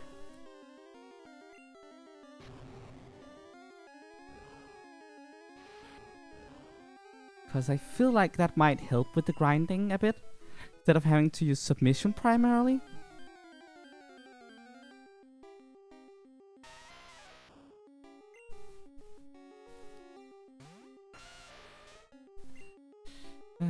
Stump.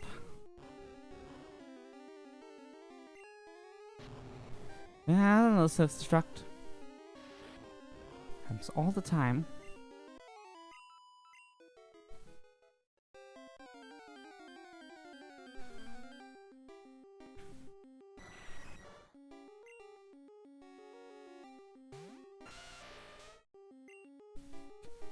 Thunder? Confusion is frustrating, and we missed, of course. But Confusion's 50% chance of making us hit ourselves, and Thunder's only 70 chance to hit, plus the 256 Grizz, and I think we might be in trouble. Oof. Yeah, we might be in trouble. Finally, a hit. Will it be enough? Nope. Not enough. Stump.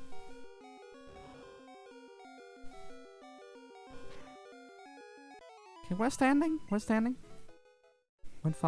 XP.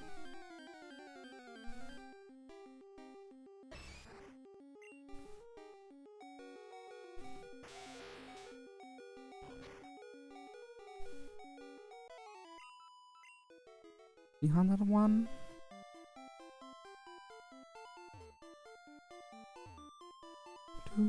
Do.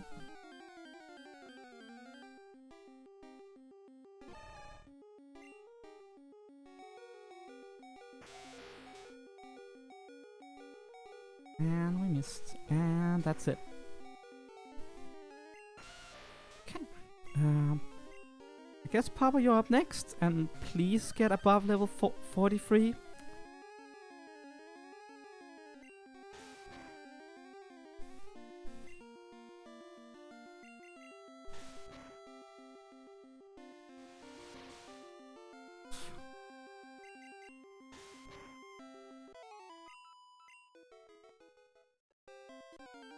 It would be nice to get Papa at least to level 45, please.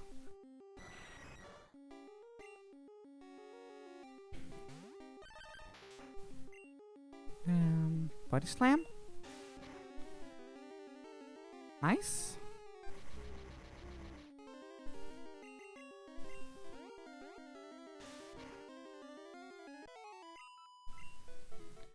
Still just level 43. It is kind of frustrating. I also can't see the XP bar in these early games. Grinding sucks. Sucks so much. Ba da da da da. Bum ba dum bum.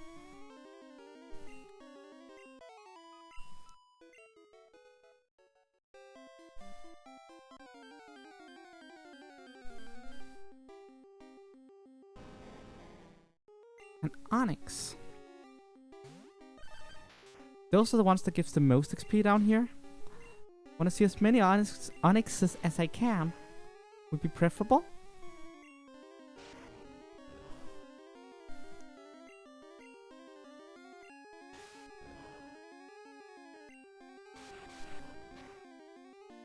Oof, bind. How annoying.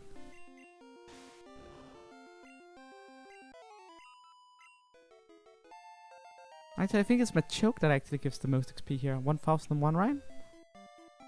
Well, no, Onyx is good.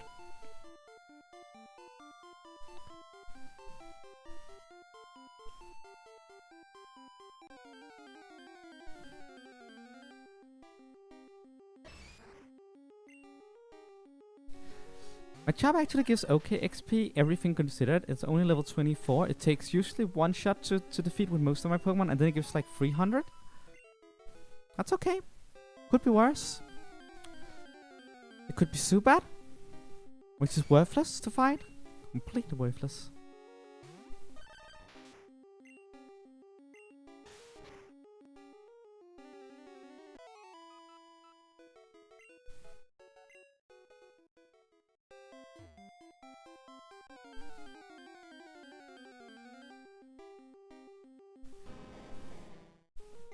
Hey, Onyx. Am I gonna have a chance to take you out?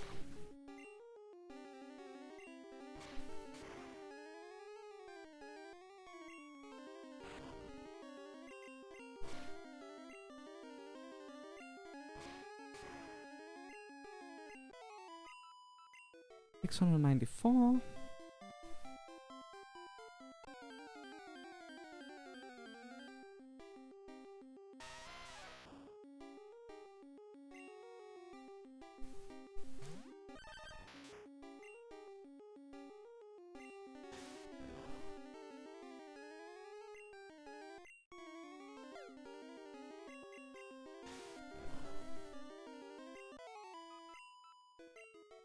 Sounds like it was a very, very fun video.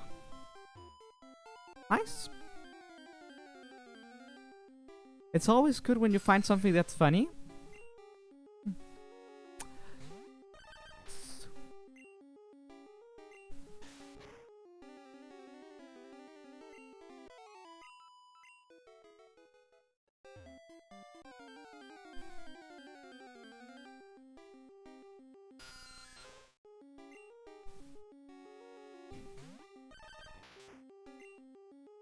Body slam.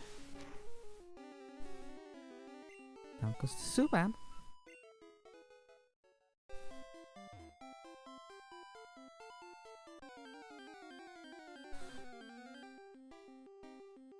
Ooh, my choke. That's a lot of XP. I'll take it.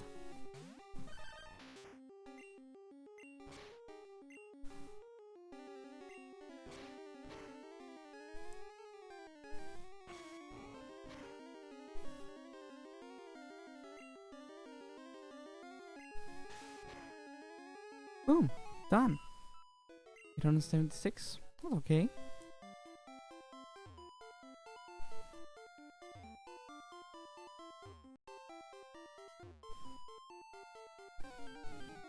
That sounds great. Oh. I am so happy for you, Hydreigon, that you found something that you find very funny. And defense. I guess I'm gonna have to use Dig, and we're running low on PP again. Great.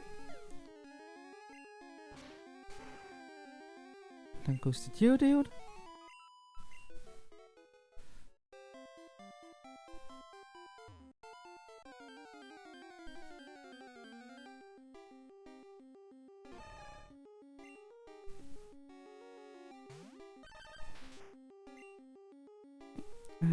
Just gonna Dig. I still find it amazing that it looks like a frog. A frog that has been to the gym and has become very swole. Rabbit, rabbit.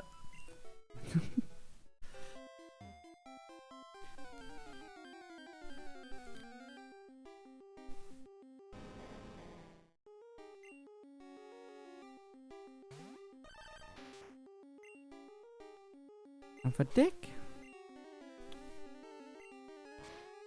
please take it out one hit.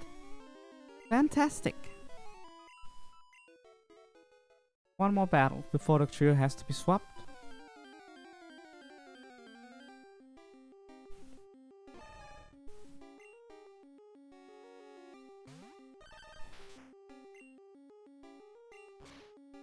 This probably won't take it out unless it's a crit. Please crit, please crit, please crit. Ah, no. Not even getting a crit.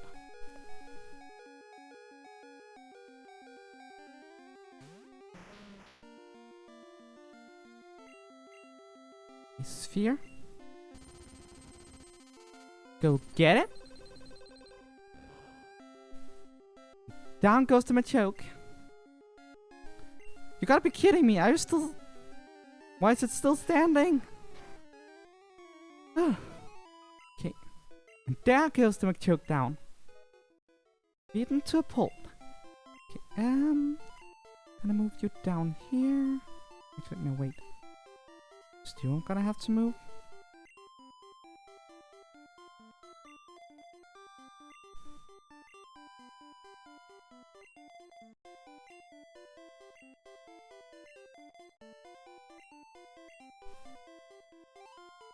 Wait a minute, what am I doing? You go here. Actually. So Daniel, you go up front.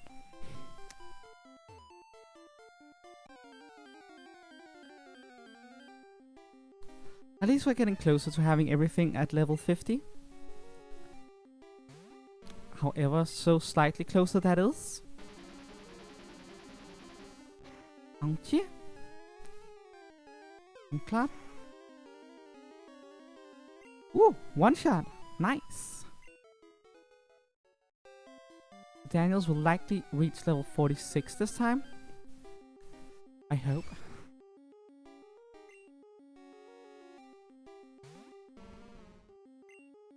Bone clap.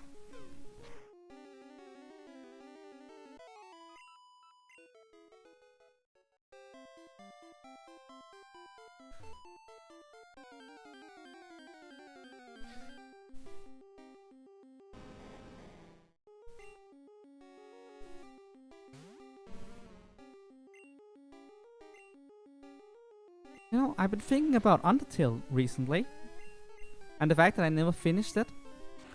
I only ever beat the pacifist run, and I never got around to doing the genocide run, and I should probably get that done eventually.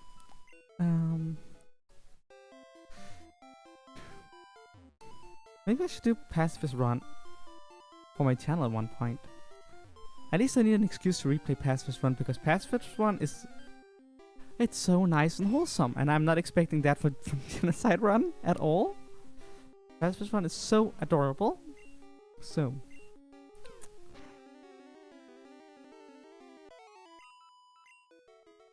Here we go again.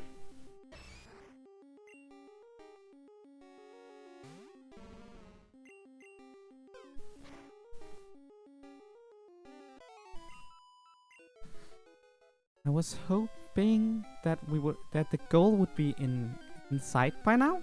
And it really isn't.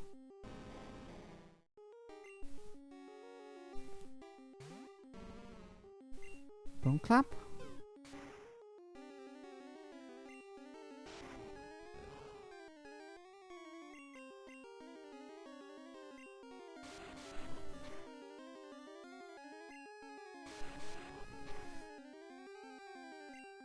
Can you stop with the bind? It's really annoying. Grinding is always slower than I expected to, and I don't know why I keep getting surprised at it.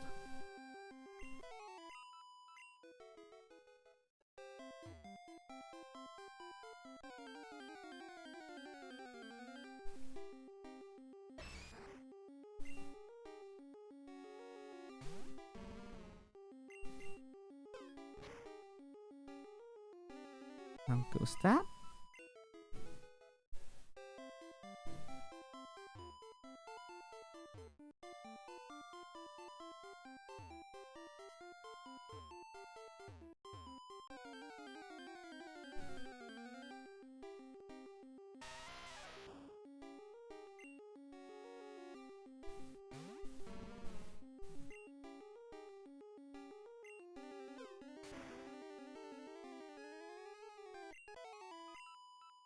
And goes the Geodude.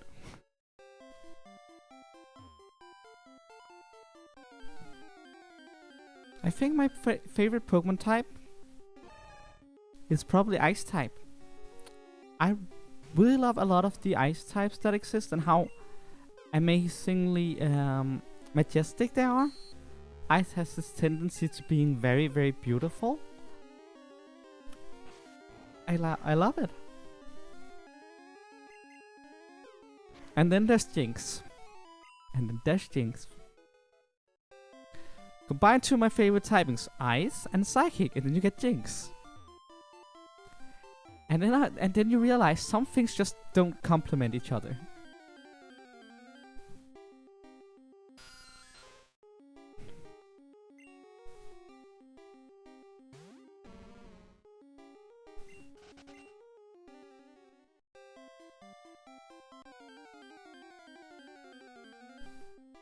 But honestly, I really like most Pokemon typings. They're all great in their own right. I also love fairy typing, for instance. Fairy typing is fantastic. Honest. Gotta be kidding me. Just let me run away. Run away like little Demixes.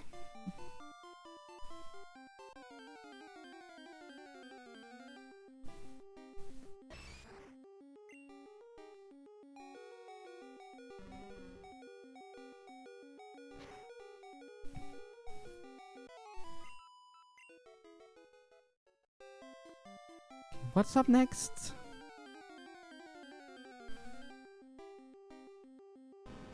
An Onyx. Nice. Should be easy to take down. Sadly, we're running low on PP again. Frustratingly enough.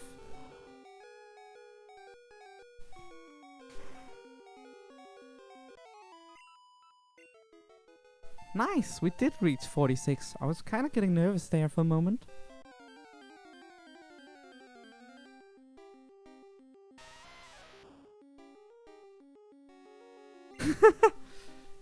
I mean, who doesn't like to be part of the Bone Club?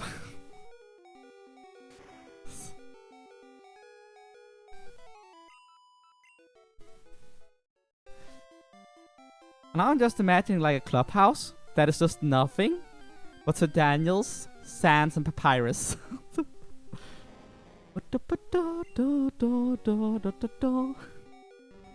Oh. Don't slam me. Guess I should be swapping Pokemon then.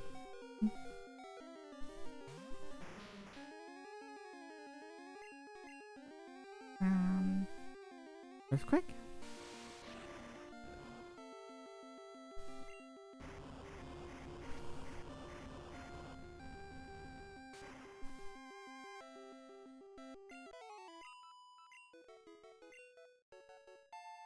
Oh, Sphere is now level 47. Awesome.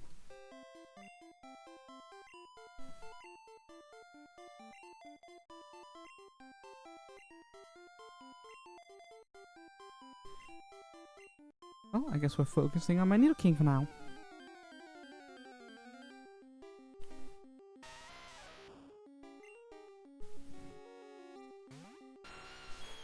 At least the second half of my Pokemons, they are considerably closer to the level 50 mark. So maybe this grind won't be as bad as it feels it will. We'll see, I guess.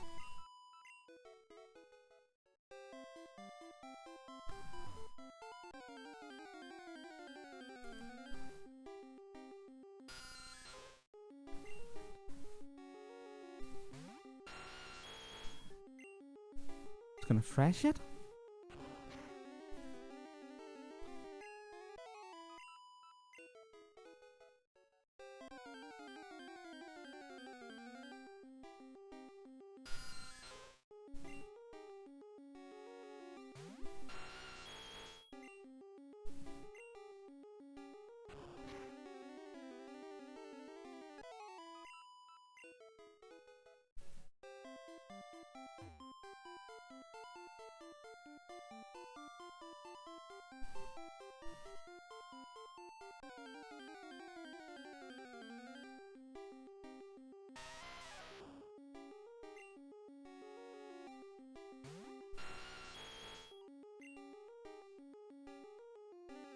Go.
There we go. Onyx goes down.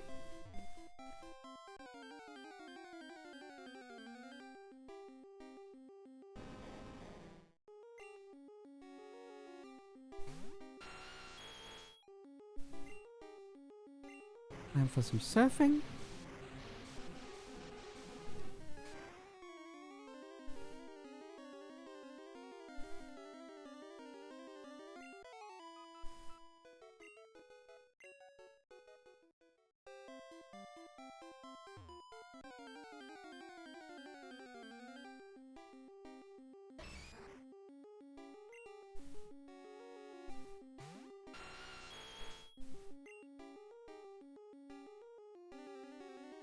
Rest time.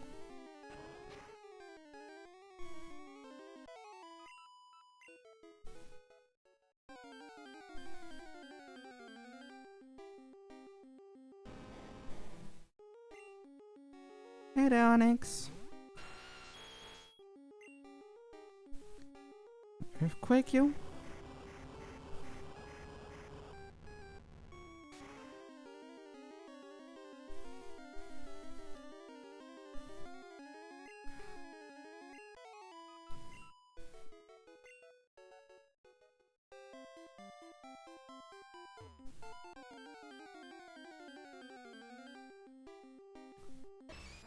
Oof, I'm a chop.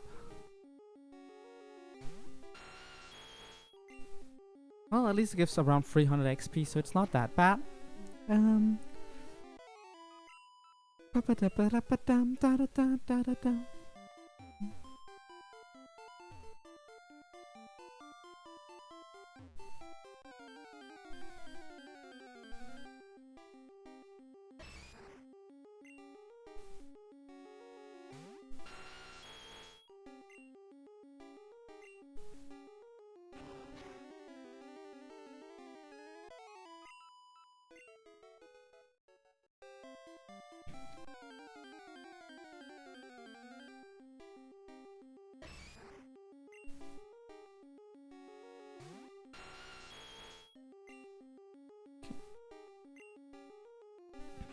There's a lot of matchups right now. RNG is not being nice to us. We need some of the higher level enemies to really get some XP out of this. Oh, look at you, dude.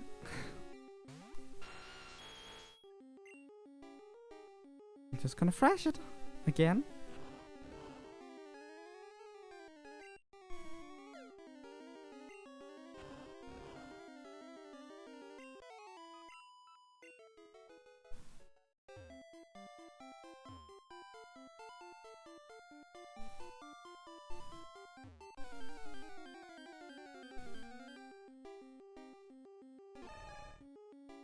Look at that. Finally something that is worth beating up. Surf time.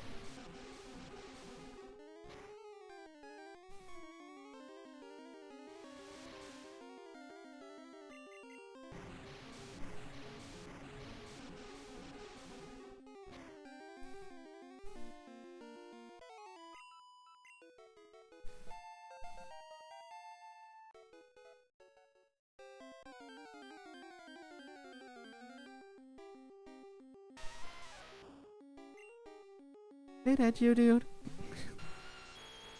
Take this one down.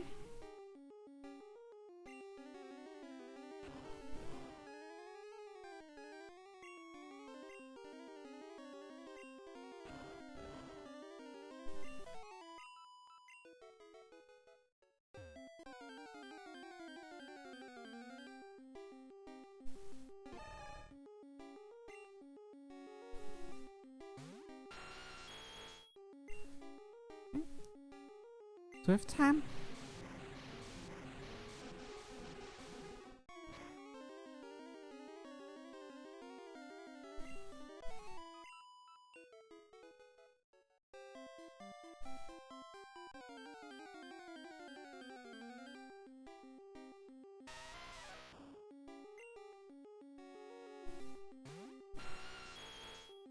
And more fresh. Woo! I really do lack a topic again right now. Maybe I should hydrate a bit.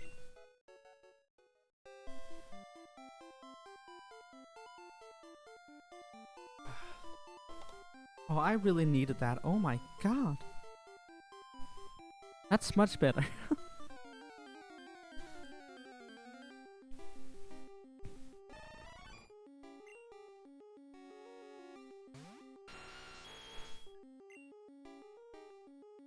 I'm going through LGBT characters in my head because I just been thinking gay for a while here, and I can't seem to think of a lot of gay male characters in animes or media that I like. Can't seem to think of that many. There is Shiro from Voltron, and that was not very well executed, but there's Shiro from Voltron. And I know there are more. And I do not know where to stop for representation in general, but I know there are more. Definitely more. For some reason I can't think of anyone right now. Richie Foley from Static Shock.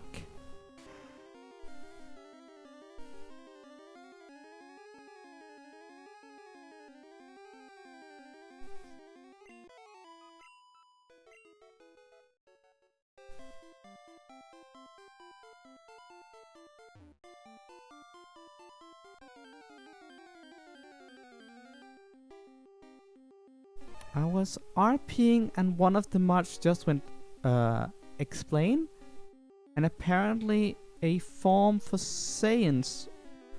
I was under PL for the form. I fixed it immediately and apologized. I am not sure what you mean. Did you make a typo somewhere? Because I'm having a hard time understanding that sentence.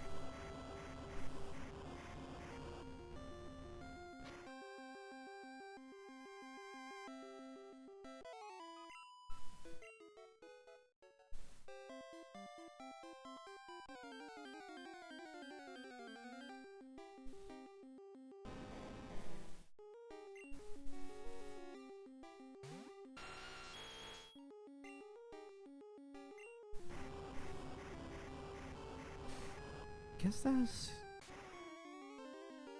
When it comes to gay men, I guess there's Johan from Yu-Gi-Oh! GX. I mean, it's never confirmed, but he's...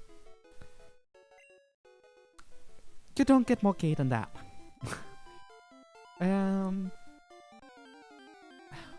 What else? Why am I this dry on this? Okay.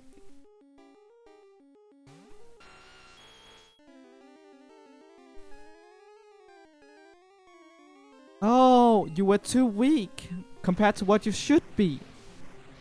Ah, yeah, I can see why such a thing would happen.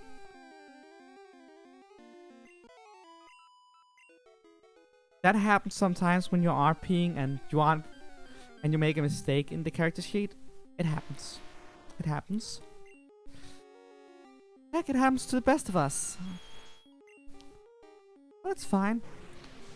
It always is.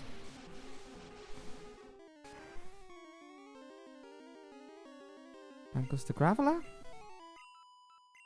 Woo! Might soon be level 54 with the Nidoking, which is awesome.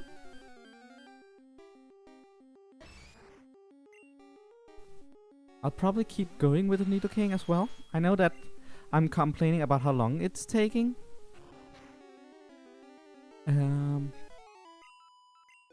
But it's probably worth it getting a few of them above level 50 as well. Yeah, Static Shock was a great show, and also a really, really important show in the history of animation, being one of the most prominent African American characters in children's television at the time. That makes it like super important, and I think Static Shock probably paved the way for stuff like Craig of the Creek and other similar and other shows that primarily stars African American characters.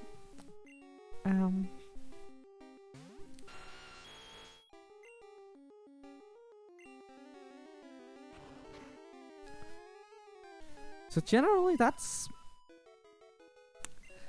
something. Static Shock's importance in media history is undeniable. And also, I really enjoy teenage superheroes because you get all the great action scenes and all the over the top greater than life heroes and villains, but you also get these down to earth, very relatable stories about growing up and coming into your own and dealing with other teenage issues. Good examples that like Static had to deal with his annoying sister, with his dad being all over, being worried about him and being asking about where he goes and stuff like that. And also like Richie Foley's dad was. There's no nice word for that. That's just he was a bigot, a racist bigot, and that in on itself was like just as the tension between Richie, Static's best friend's father, and Static. That story was just as, if not more, interesting and well thought out as any of the moments with Rubber Band Man, or with Ebon, or any of the other antagonists or heroes, and that's just the kind of oomph I want out of a superhero show. Like, the only other thing I can compare it to is like the Teen Titans. That was also great. They had like this really amazing episode called Truck, which is like which is about where this alien character that's very, very heroic and very, very cool comes and teams up with the Teen Titans. I don't remember his name, and I also don't care because he's a bigot, a racist bigot. And he's like, "Oh, you're the Teen Titans, how cool, I heard about you." And then he looks at Starfire, and he's like, "Oh, you have a Tamaranian." And he just starts calling her Truck throughout the episode. And because it's alien language, no one bats an eye because nobody knows what Truck means. But then Starfire and Cyborg has like this moment where Cyborg just calls Starfire Truck because he just thinks it's a nickname, right? And she immediately flips out on him.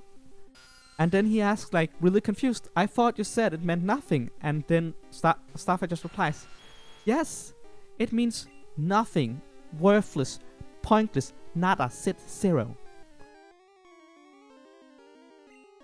And then she has like this moment with Cyborg, who is also like an African American character, about like, "Oh, so this is racism." But well, not said as on the nose as I just did, but that was basically what happened. They were like sharing a moment, and Cyborg was like, "Oh, this is discrimination based on how you look."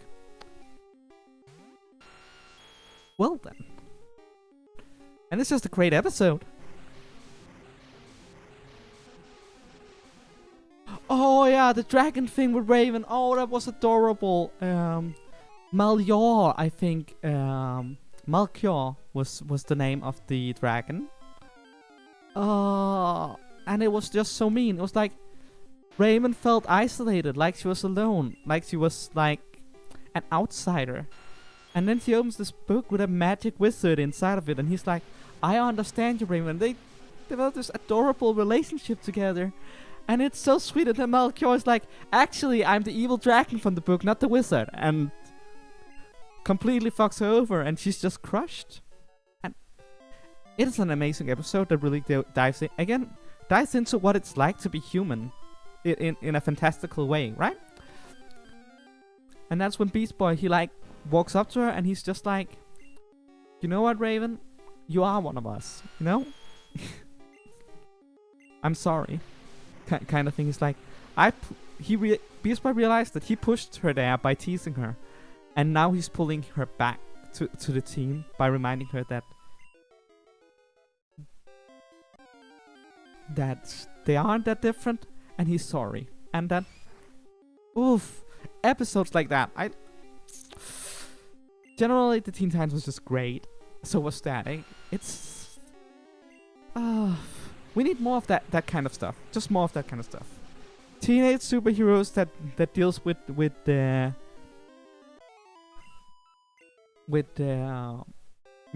very human and relatable stories. I know you didn't watch Steven Universe, but that's like in the same vein. Kid/teenager with superpowers, very, very relatable issues. Oh, Steven Universe is great. It's fantastic. Downright fantastic.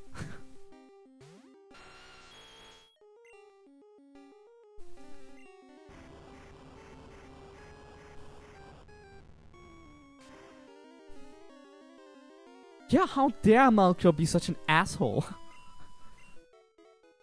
To be fair, the Teen Titans has like a long history with dating and villains, like Beast Boy and Terra, Raven and Melchior. Raven also was like with some kind of goth devil character at some point, and I'm also pretty sure that Arjun had something going on with a different antagonist. It just happens. The Teen Titans loves dating their arch nemesis.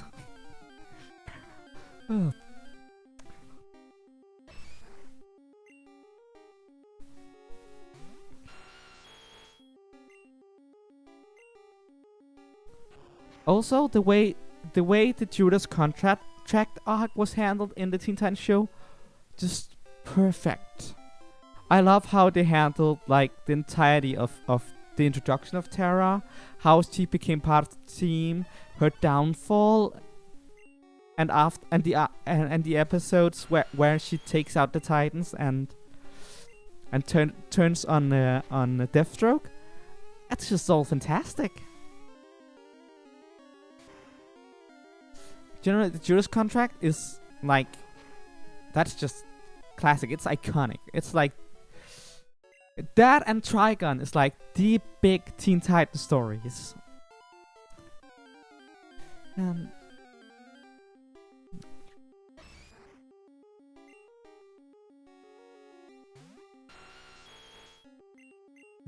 Let's save. Let's fresh. Yeah.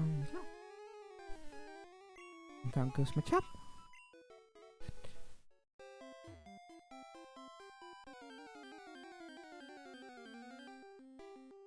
Understandable. Some of those moments are just so real, you know? This is why I like animation and storytelling like that in general. It's just, you can do so much with it.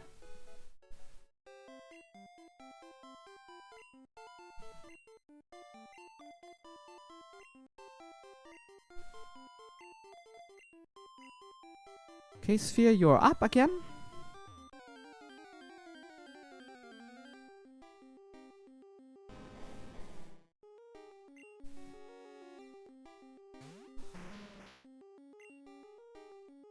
Earthquake time.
one thing I do find a shame when it comes to the Static Shock show.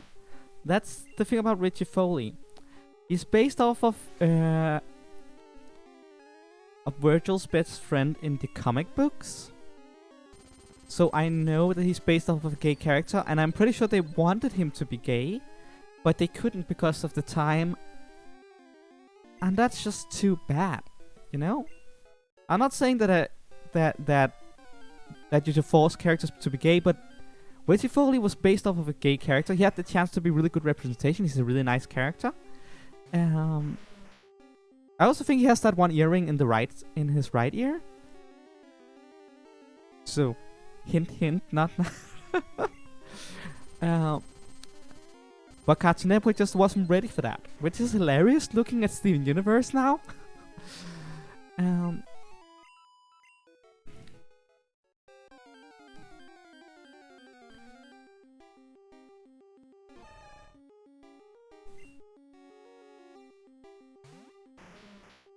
Richie is a wonderful character, to be honest. I also generally like his superhero handle as Gear.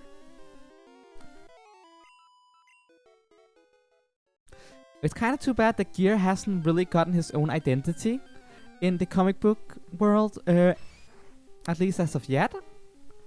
Because, like, characters like Harley Quinn and Harley Quinn, not Harley Quinn. That's two different characters. Don't get those confused. But Harley Quinn and Mercy, the secretary of Lex Luthor, they are like part of the canon comic universe now because they were so popular in the animated world. And I was like Richie Foley was awesome, and honestly, make the character that he was based off into Gear, into a superhero. I don't know if it could ever be brought back. I believe there was some rights issues when it comes to Static going on. That has made it very difficult for DC to even bring him back in the comics. He does have some appearances in brain work for a moment. In Young Justice, Static is in the Young Justice cartoon. And Young Justice is great too. Again, teenage heroes dealing with more down to earth issues. I'll say though that Young Justice has more major scope villains and stuff like that, so it doesn't delve as much into the personal issues as the Teen Titans or Static Shock did. But it's still great. Like, just the romance between Connor and Miss Martian is adorable. And I heard that they've been greenlit for season 4, so that's awesome. Looking forward to that. Woo, superheroes.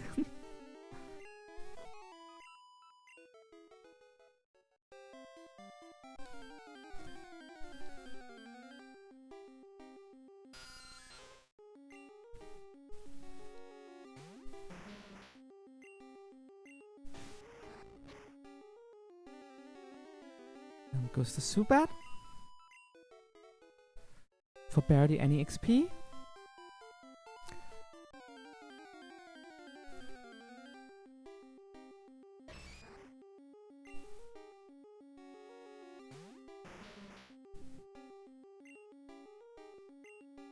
The thing is, most shows like that doesn't earn their money through ratings or views. They earn their money through merchandise sales. So if something doesn't sell merchandise or sells merchandise wrong, I seen shows cancelled because it was popular with girls instead of boys. Cartoon Network kind of just pulls the plug on it. It's happened way too often, actually. There's a lot of shows that's been cancelled because of lack of merchandise sales. I do not kid you. It is super common, it is super frustrating, and there is sadly nothing we can do about it. It's awful, it's frustrating, and it sucks. Straight up, it just sucks.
I do wonder what they would have done if they got a 6th season for the Teen Titans.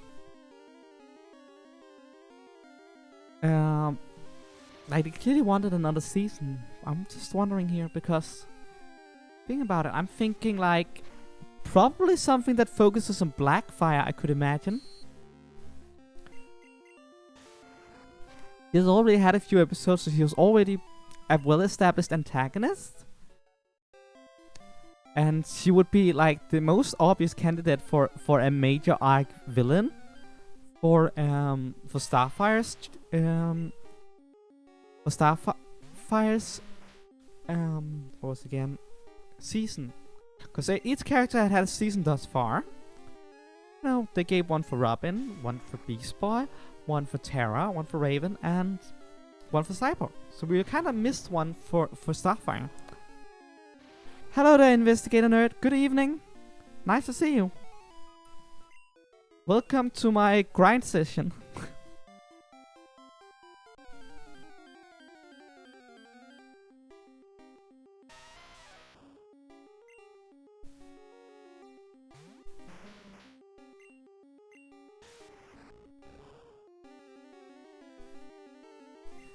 And down goes the Geodude.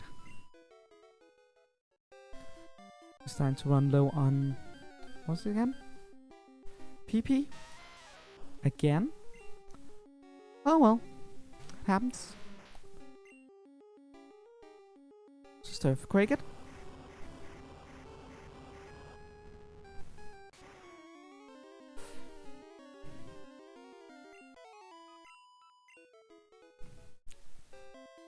What is even running on TV these days? There's like... oh well, on animation, children's TV these days, there's like... the current version of DuckTales, that's pretty good too. And...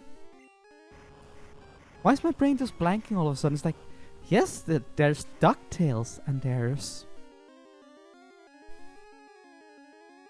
empty space in my mind.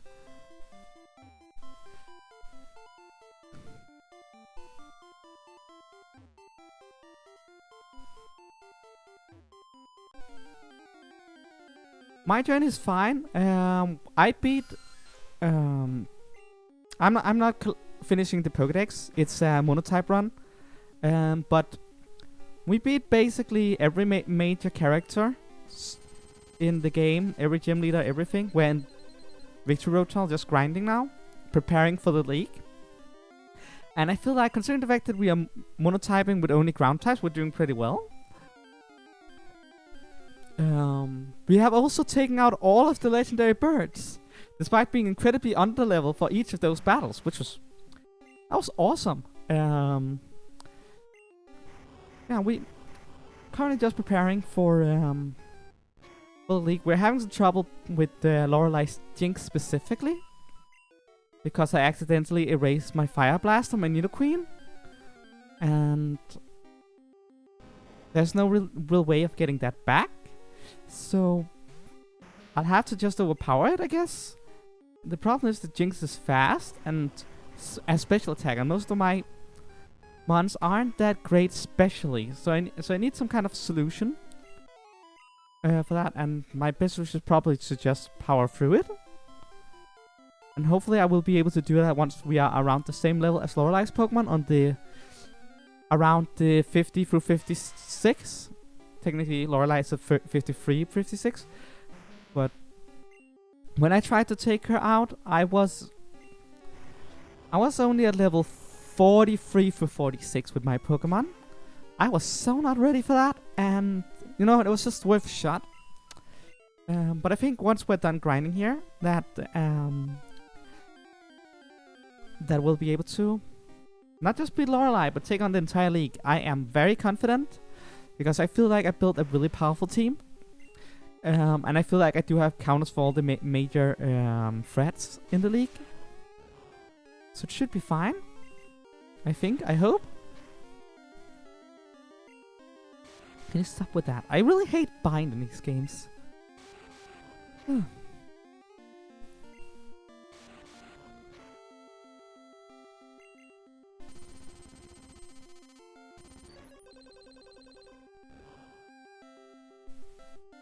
even do that much damage. That's annoying.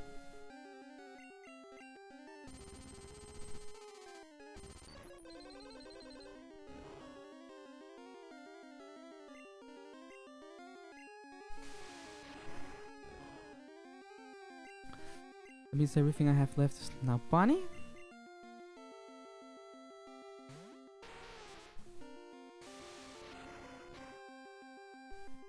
I'll get her a few levels again. Just Ice Beam.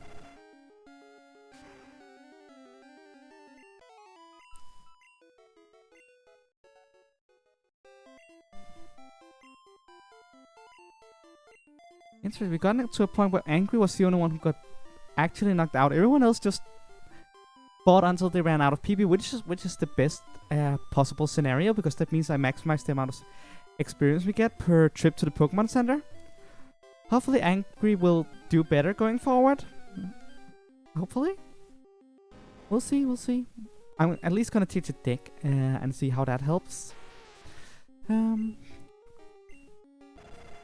Freeze over that Onyx, please.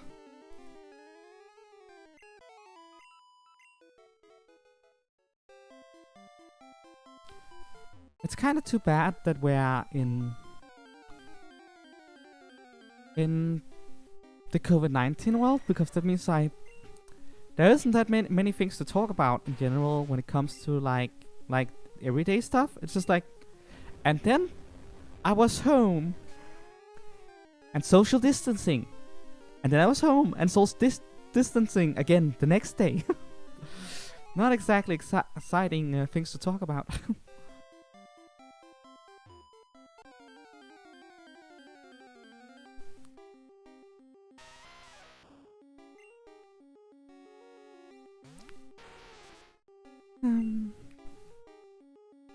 I think body slam should be fine here.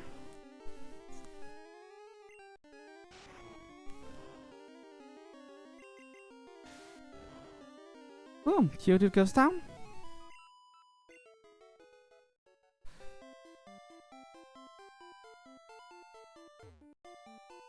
I was starting to think I might have missed something, because that boulder kind of looked like a Pokeball when I kept passing it, but no, it's a boulder. It's a boulder. I have not missed anything. I found everything except hidden items, but I'm not good at finding those, so gotta have a shop. Oh, I'm fond of building it. Whatever. Down it goes.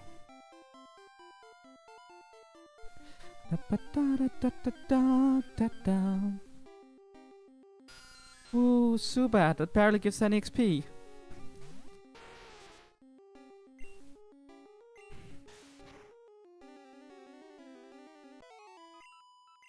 I'm still amazed how much they got out of the Game Boy back then, like Game Freak, like in terms of music, because only two channels and what is that? 8-bit sounds, 16-bit sounds. It's not a lot, but it works, and it's just very, very iconic music in gaming these days.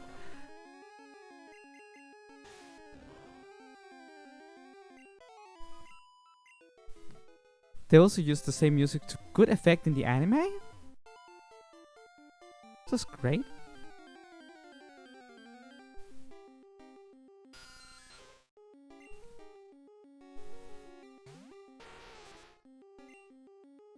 Is Zubat, you're going down? Very much so, and it still holds up very, very well. Kind of like Zelda and Mario music as well. Like, they really had some master composers for this kind of stuff, and it shows. Where I'm playing, I am in the Victory Road, and it's Pokemon Blue. Do you mean where I'm from? Because I am from Scandinavia, in the northern parts of Europe.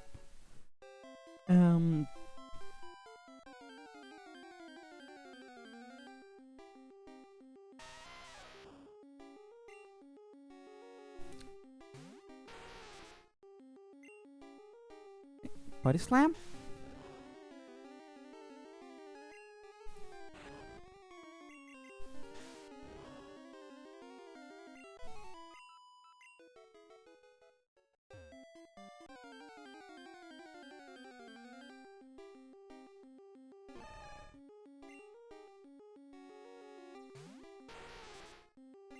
Okay.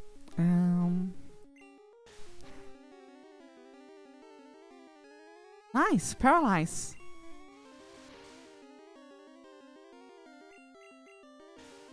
Oh, it is quite alright, investigator. English is my first language either. We'll just take it as it comes. If you say something and I don't understand it, I'll just ask and you can try again. No judgment, no nothing. It's all good.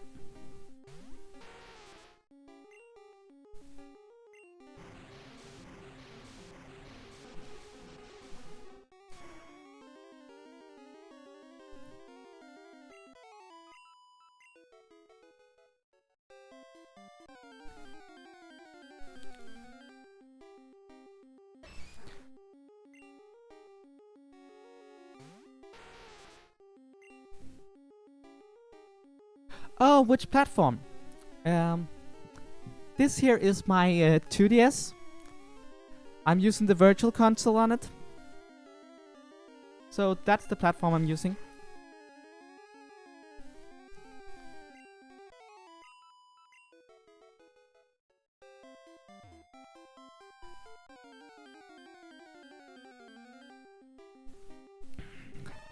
It's kind of the best option for it's kind of like the best option for me to get it up on the on my computer screen, because I have like my 2DS is modded, as you can see here. I have a USB cable going here that sends the pictures directly to my PC. Thank you, I appreciate it. I do like it when people call me nice. It's always nice to receive a compliment. So that is so nice of you to say. Thank you.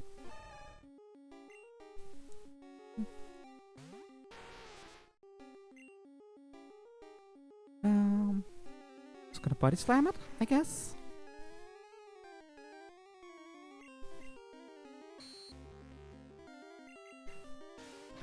It really is too bad that grinding always becomes so samey after a while. Because sometimes it's just necessary to continue on. Hopefully it won't take too many episodes of grinding before we can take on the Elite Four. It's kind of sucky having to suddenly just stop up and grind this close to the end of the season. And I'm calling it season because the Ultimate Monotype Challenge will go through all 18 games, well, all 20 games now that Legends and the Diamond Pearl remix has been announced, with the Monotype challenges throughout all the games. I'm not gonna call each game a season.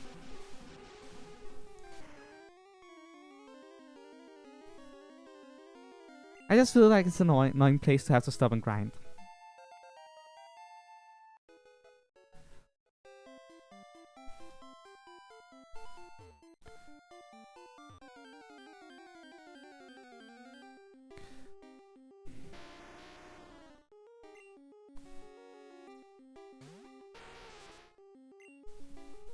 Time to surf.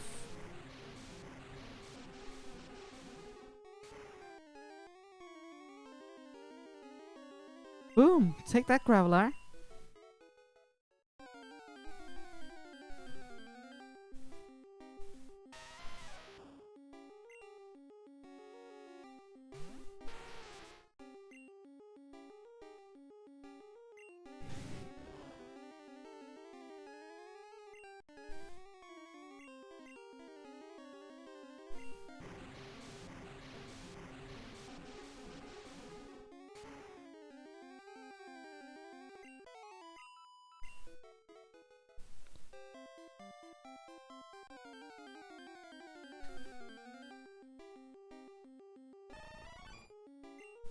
It really is kind of annoying. This is taking way longer than I was expecting it to.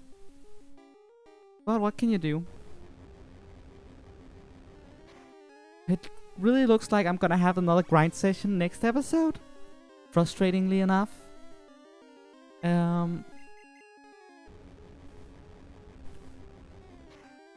But hopefully another 3 hours next time would do the trick, and then the Elite Four. Yeah, it really does frustrate me having to grind this much.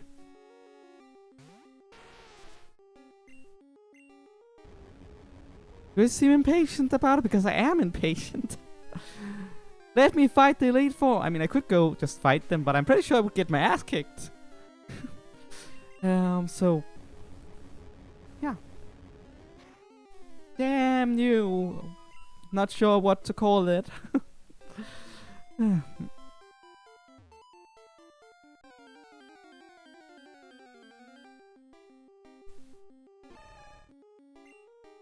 It sure is.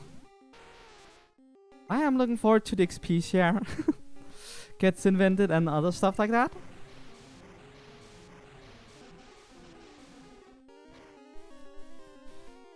It's probably also because a lot of my Pokemon right now have like slow XP rates, I could imagine.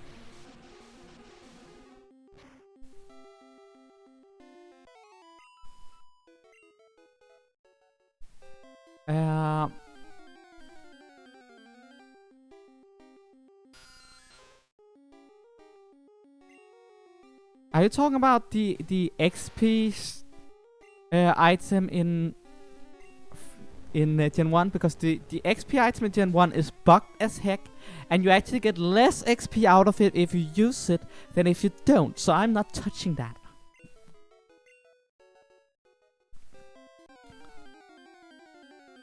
It's because it kind of fails to account for things like fainted Pokemon and other stuff like that. So whenever things aren't perfectly whenever your party aren't perfectly optimized to account for it, it doesn't work. So no, I don't want that item. I don't want it anywhere near me.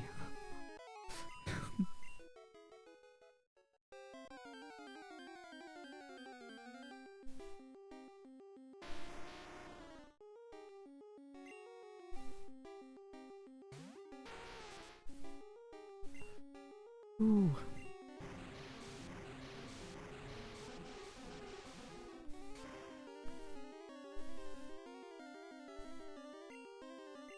That is very, very true, but there's a reason why I've decided against that, and that's because I have less control over which Pokemon gets experience. Because in the league, I will have to actually match specific Pokemon to specific enemies and work around that. Which means for Lorelei, only Bunny here is gonna get an XP, and Bunny is already level 54. So what's gonna happen is that likely Bunny is gonna overlevel to the point where I won't be legally allowed to use her anymore due to my overleveling rule. And then everything else is still underleveled, and now I'm even more fucked than before. So yeah, I consider it, and I realized that's gonna go very, very wrong very, very quickly, sadly.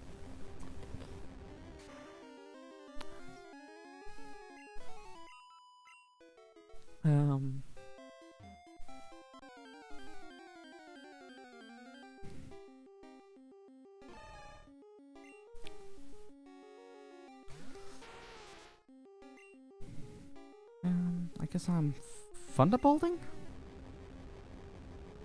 Or maybe I should have been surfing? You know what? Thunderbolt and surf. Problem solved.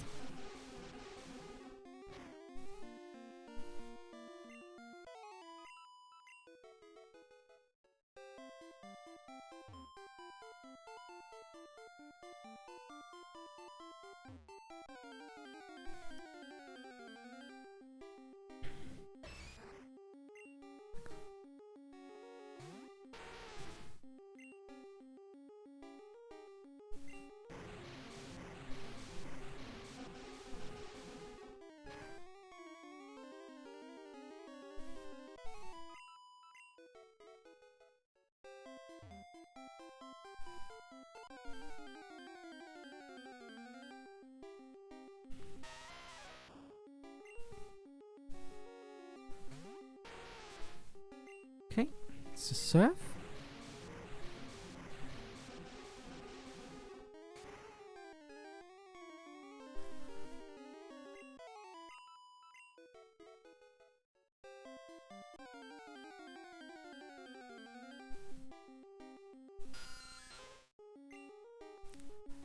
And another Zubat. It's actually quite frustrating because every time I've seen a Zubat today, I just been thinking of Zubatman. And I don't know where I have that joke from, and it's been bothering me. I know it's not from the official anime because they had Gligarman, not Zubatman, and that honestly just feels like a lost opportunity because Zubatman at least works as a really, really great pun. I don't know where I have that joke from. Bothers me.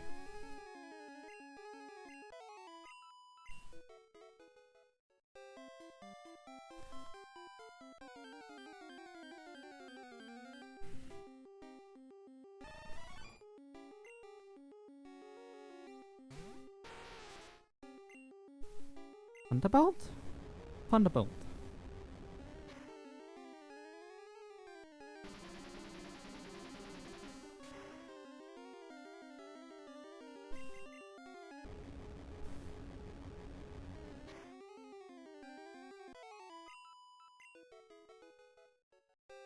Here we go.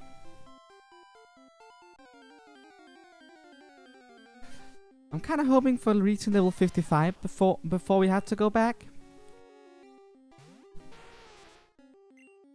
We are running relatively low on PP now.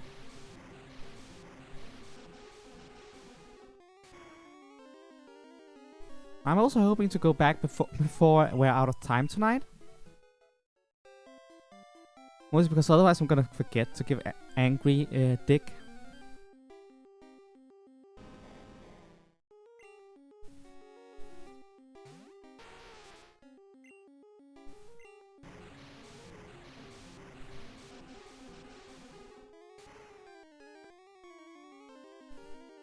Onyx is down.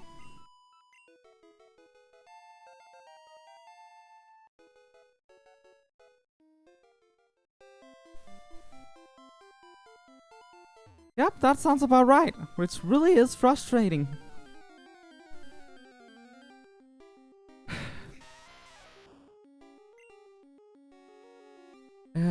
But yeah, it is kind of funny that Zubat is the one that gives less XP and Golbat is the one that gives the most.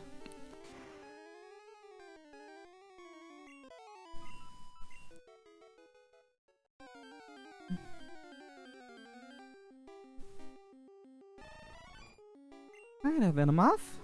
I still don't understand why there's a Venomoth in here. I've been wrapping my brain around trying to figure out why, and I don't get it.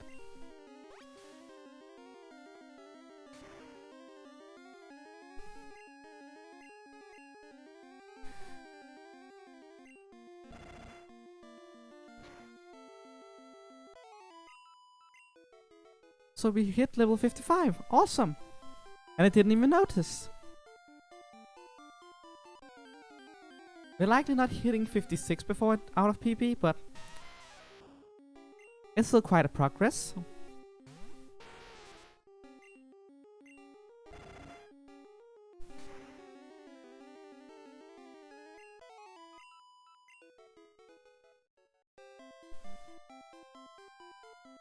No, sadly I am not using Twitch.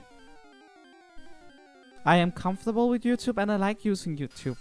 So that's why I am not on Twitch, I guess.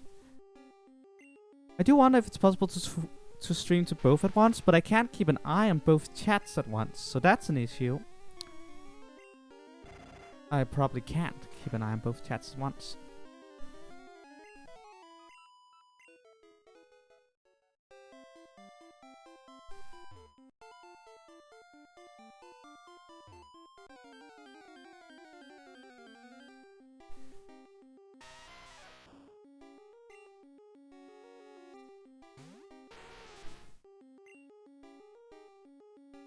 Let's beam it.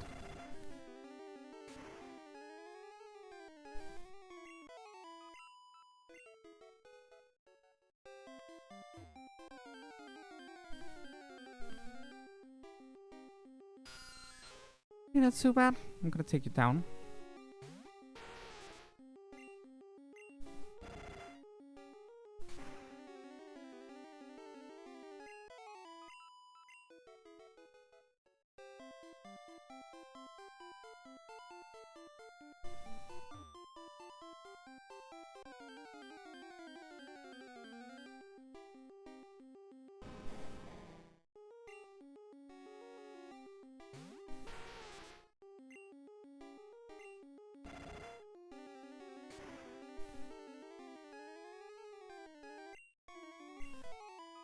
Oh, yeah, that sounds annoying.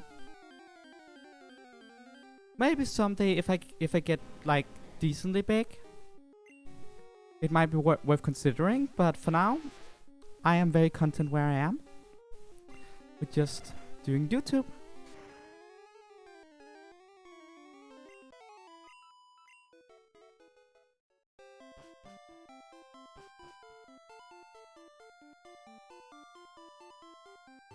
I still don't quite understand this formation of statues.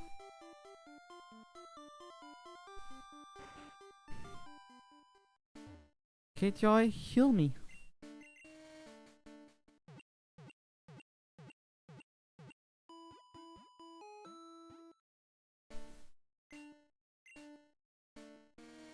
Save the progress.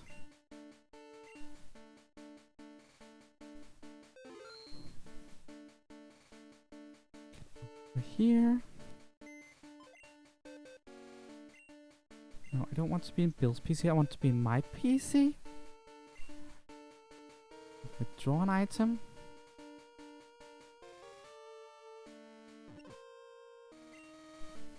If I remember correctly, I sure hope I do, then TM28 should be Dick. Oh my god, my memory is good.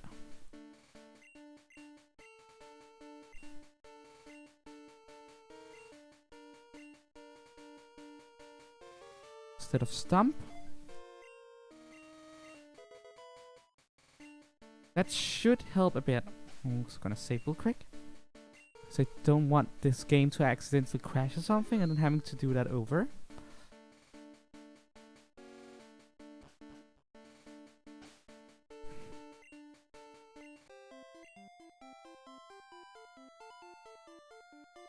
Gonna get back there, down there and grind a bit again.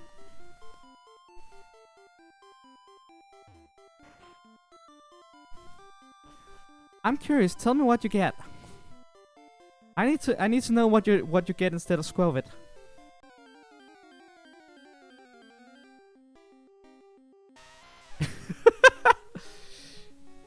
We all know the Clefairy is from the moon, so it was all the Clefairies that ascended down from the moon. Either that or it was Deoxys. Damn aliens.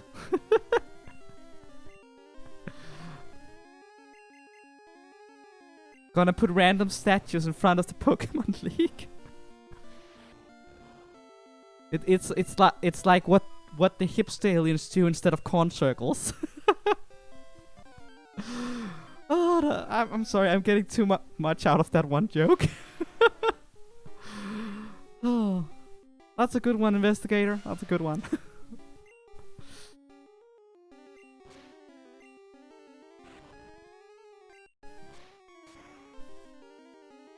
Boom! Bite it, Graveler.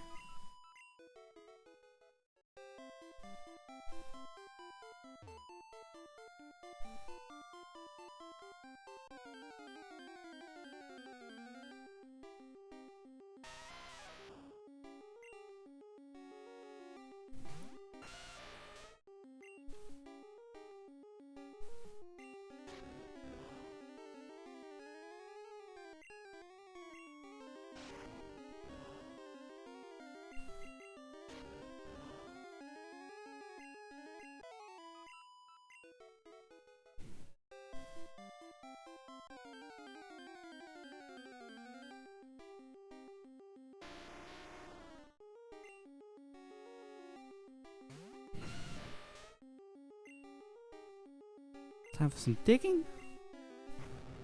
Ooh, explosion, and it didn't hit.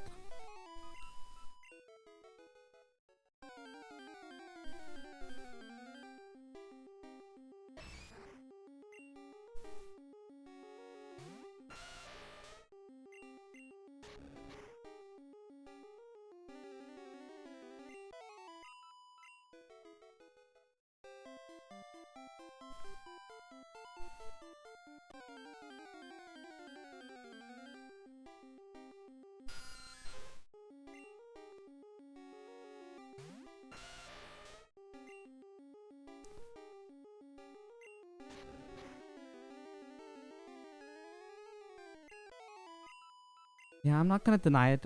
Well, I wasn't denying it at any point. But it seems pretty set in stone now, since there's only 5 minutes left of the stream. That next time we'll be grinding a lot too, and probably all 3 hours again, I could imagine. Seeing how slow this has been going, sadly. I will say though, we got a lot of grinding done, and we made some progress. So hopefully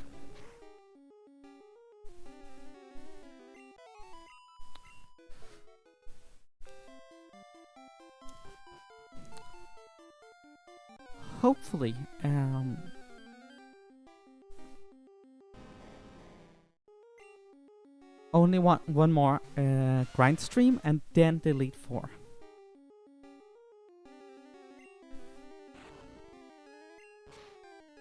Yeah, use harden all you want.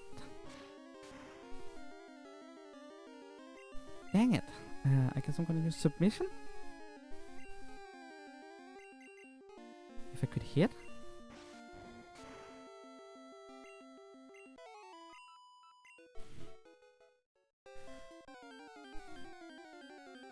Please let Rydon Angry. Please let Angry get a level before the stream is over. 3 minutes, 1 level. Let's see if we can do that. Please.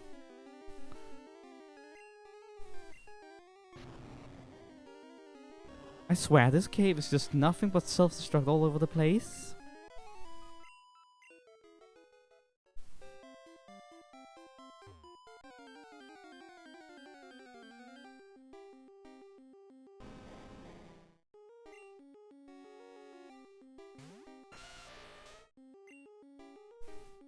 Time for a dick. Oh, you're faster than me. Come on.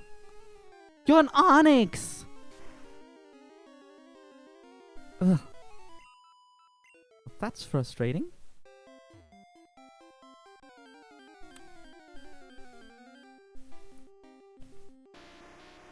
It's a Graveler. At least that's decent XP. Dick.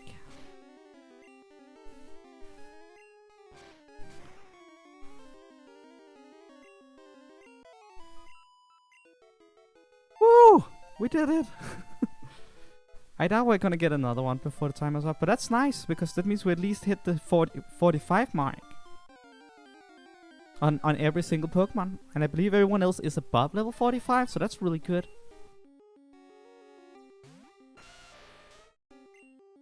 Just gonna use Dig.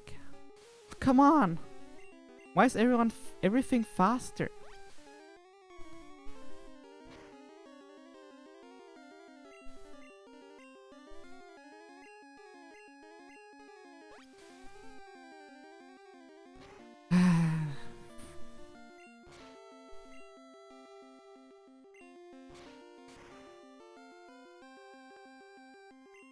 Boom, done. That was one frustrating Venomoth. And now we're paralyzed, so that's great.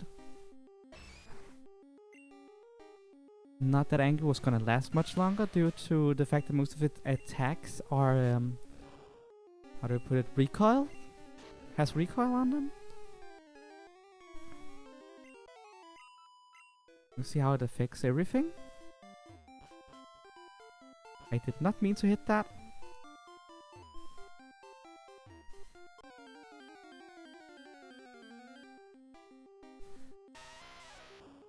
Dude. Should I use takedown or should I use stick? I guess I'm using takedown. Should be fine, I think. Yeah. Oh. Well then. Yeah, now we're at a point where I can't use takedown anymore. I should just use stick.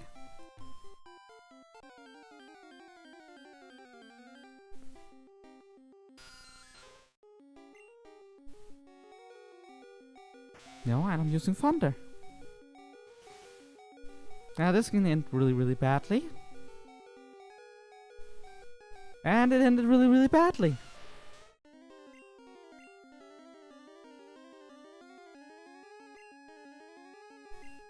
Okay, let's see. Papa, you go. Body slam.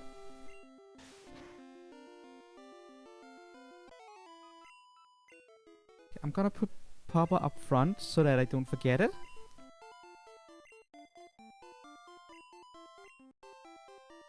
Possibly swap these around a bit.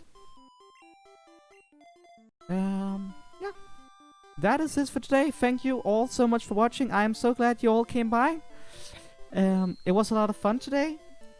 I mean, I've been complaining about how frustrating it is to grind, but it was nice seeing you all and talking with you all. It was really awesome. Again, thank you all so much for being here. And other than that, I guess I'll be spawning out. Bye!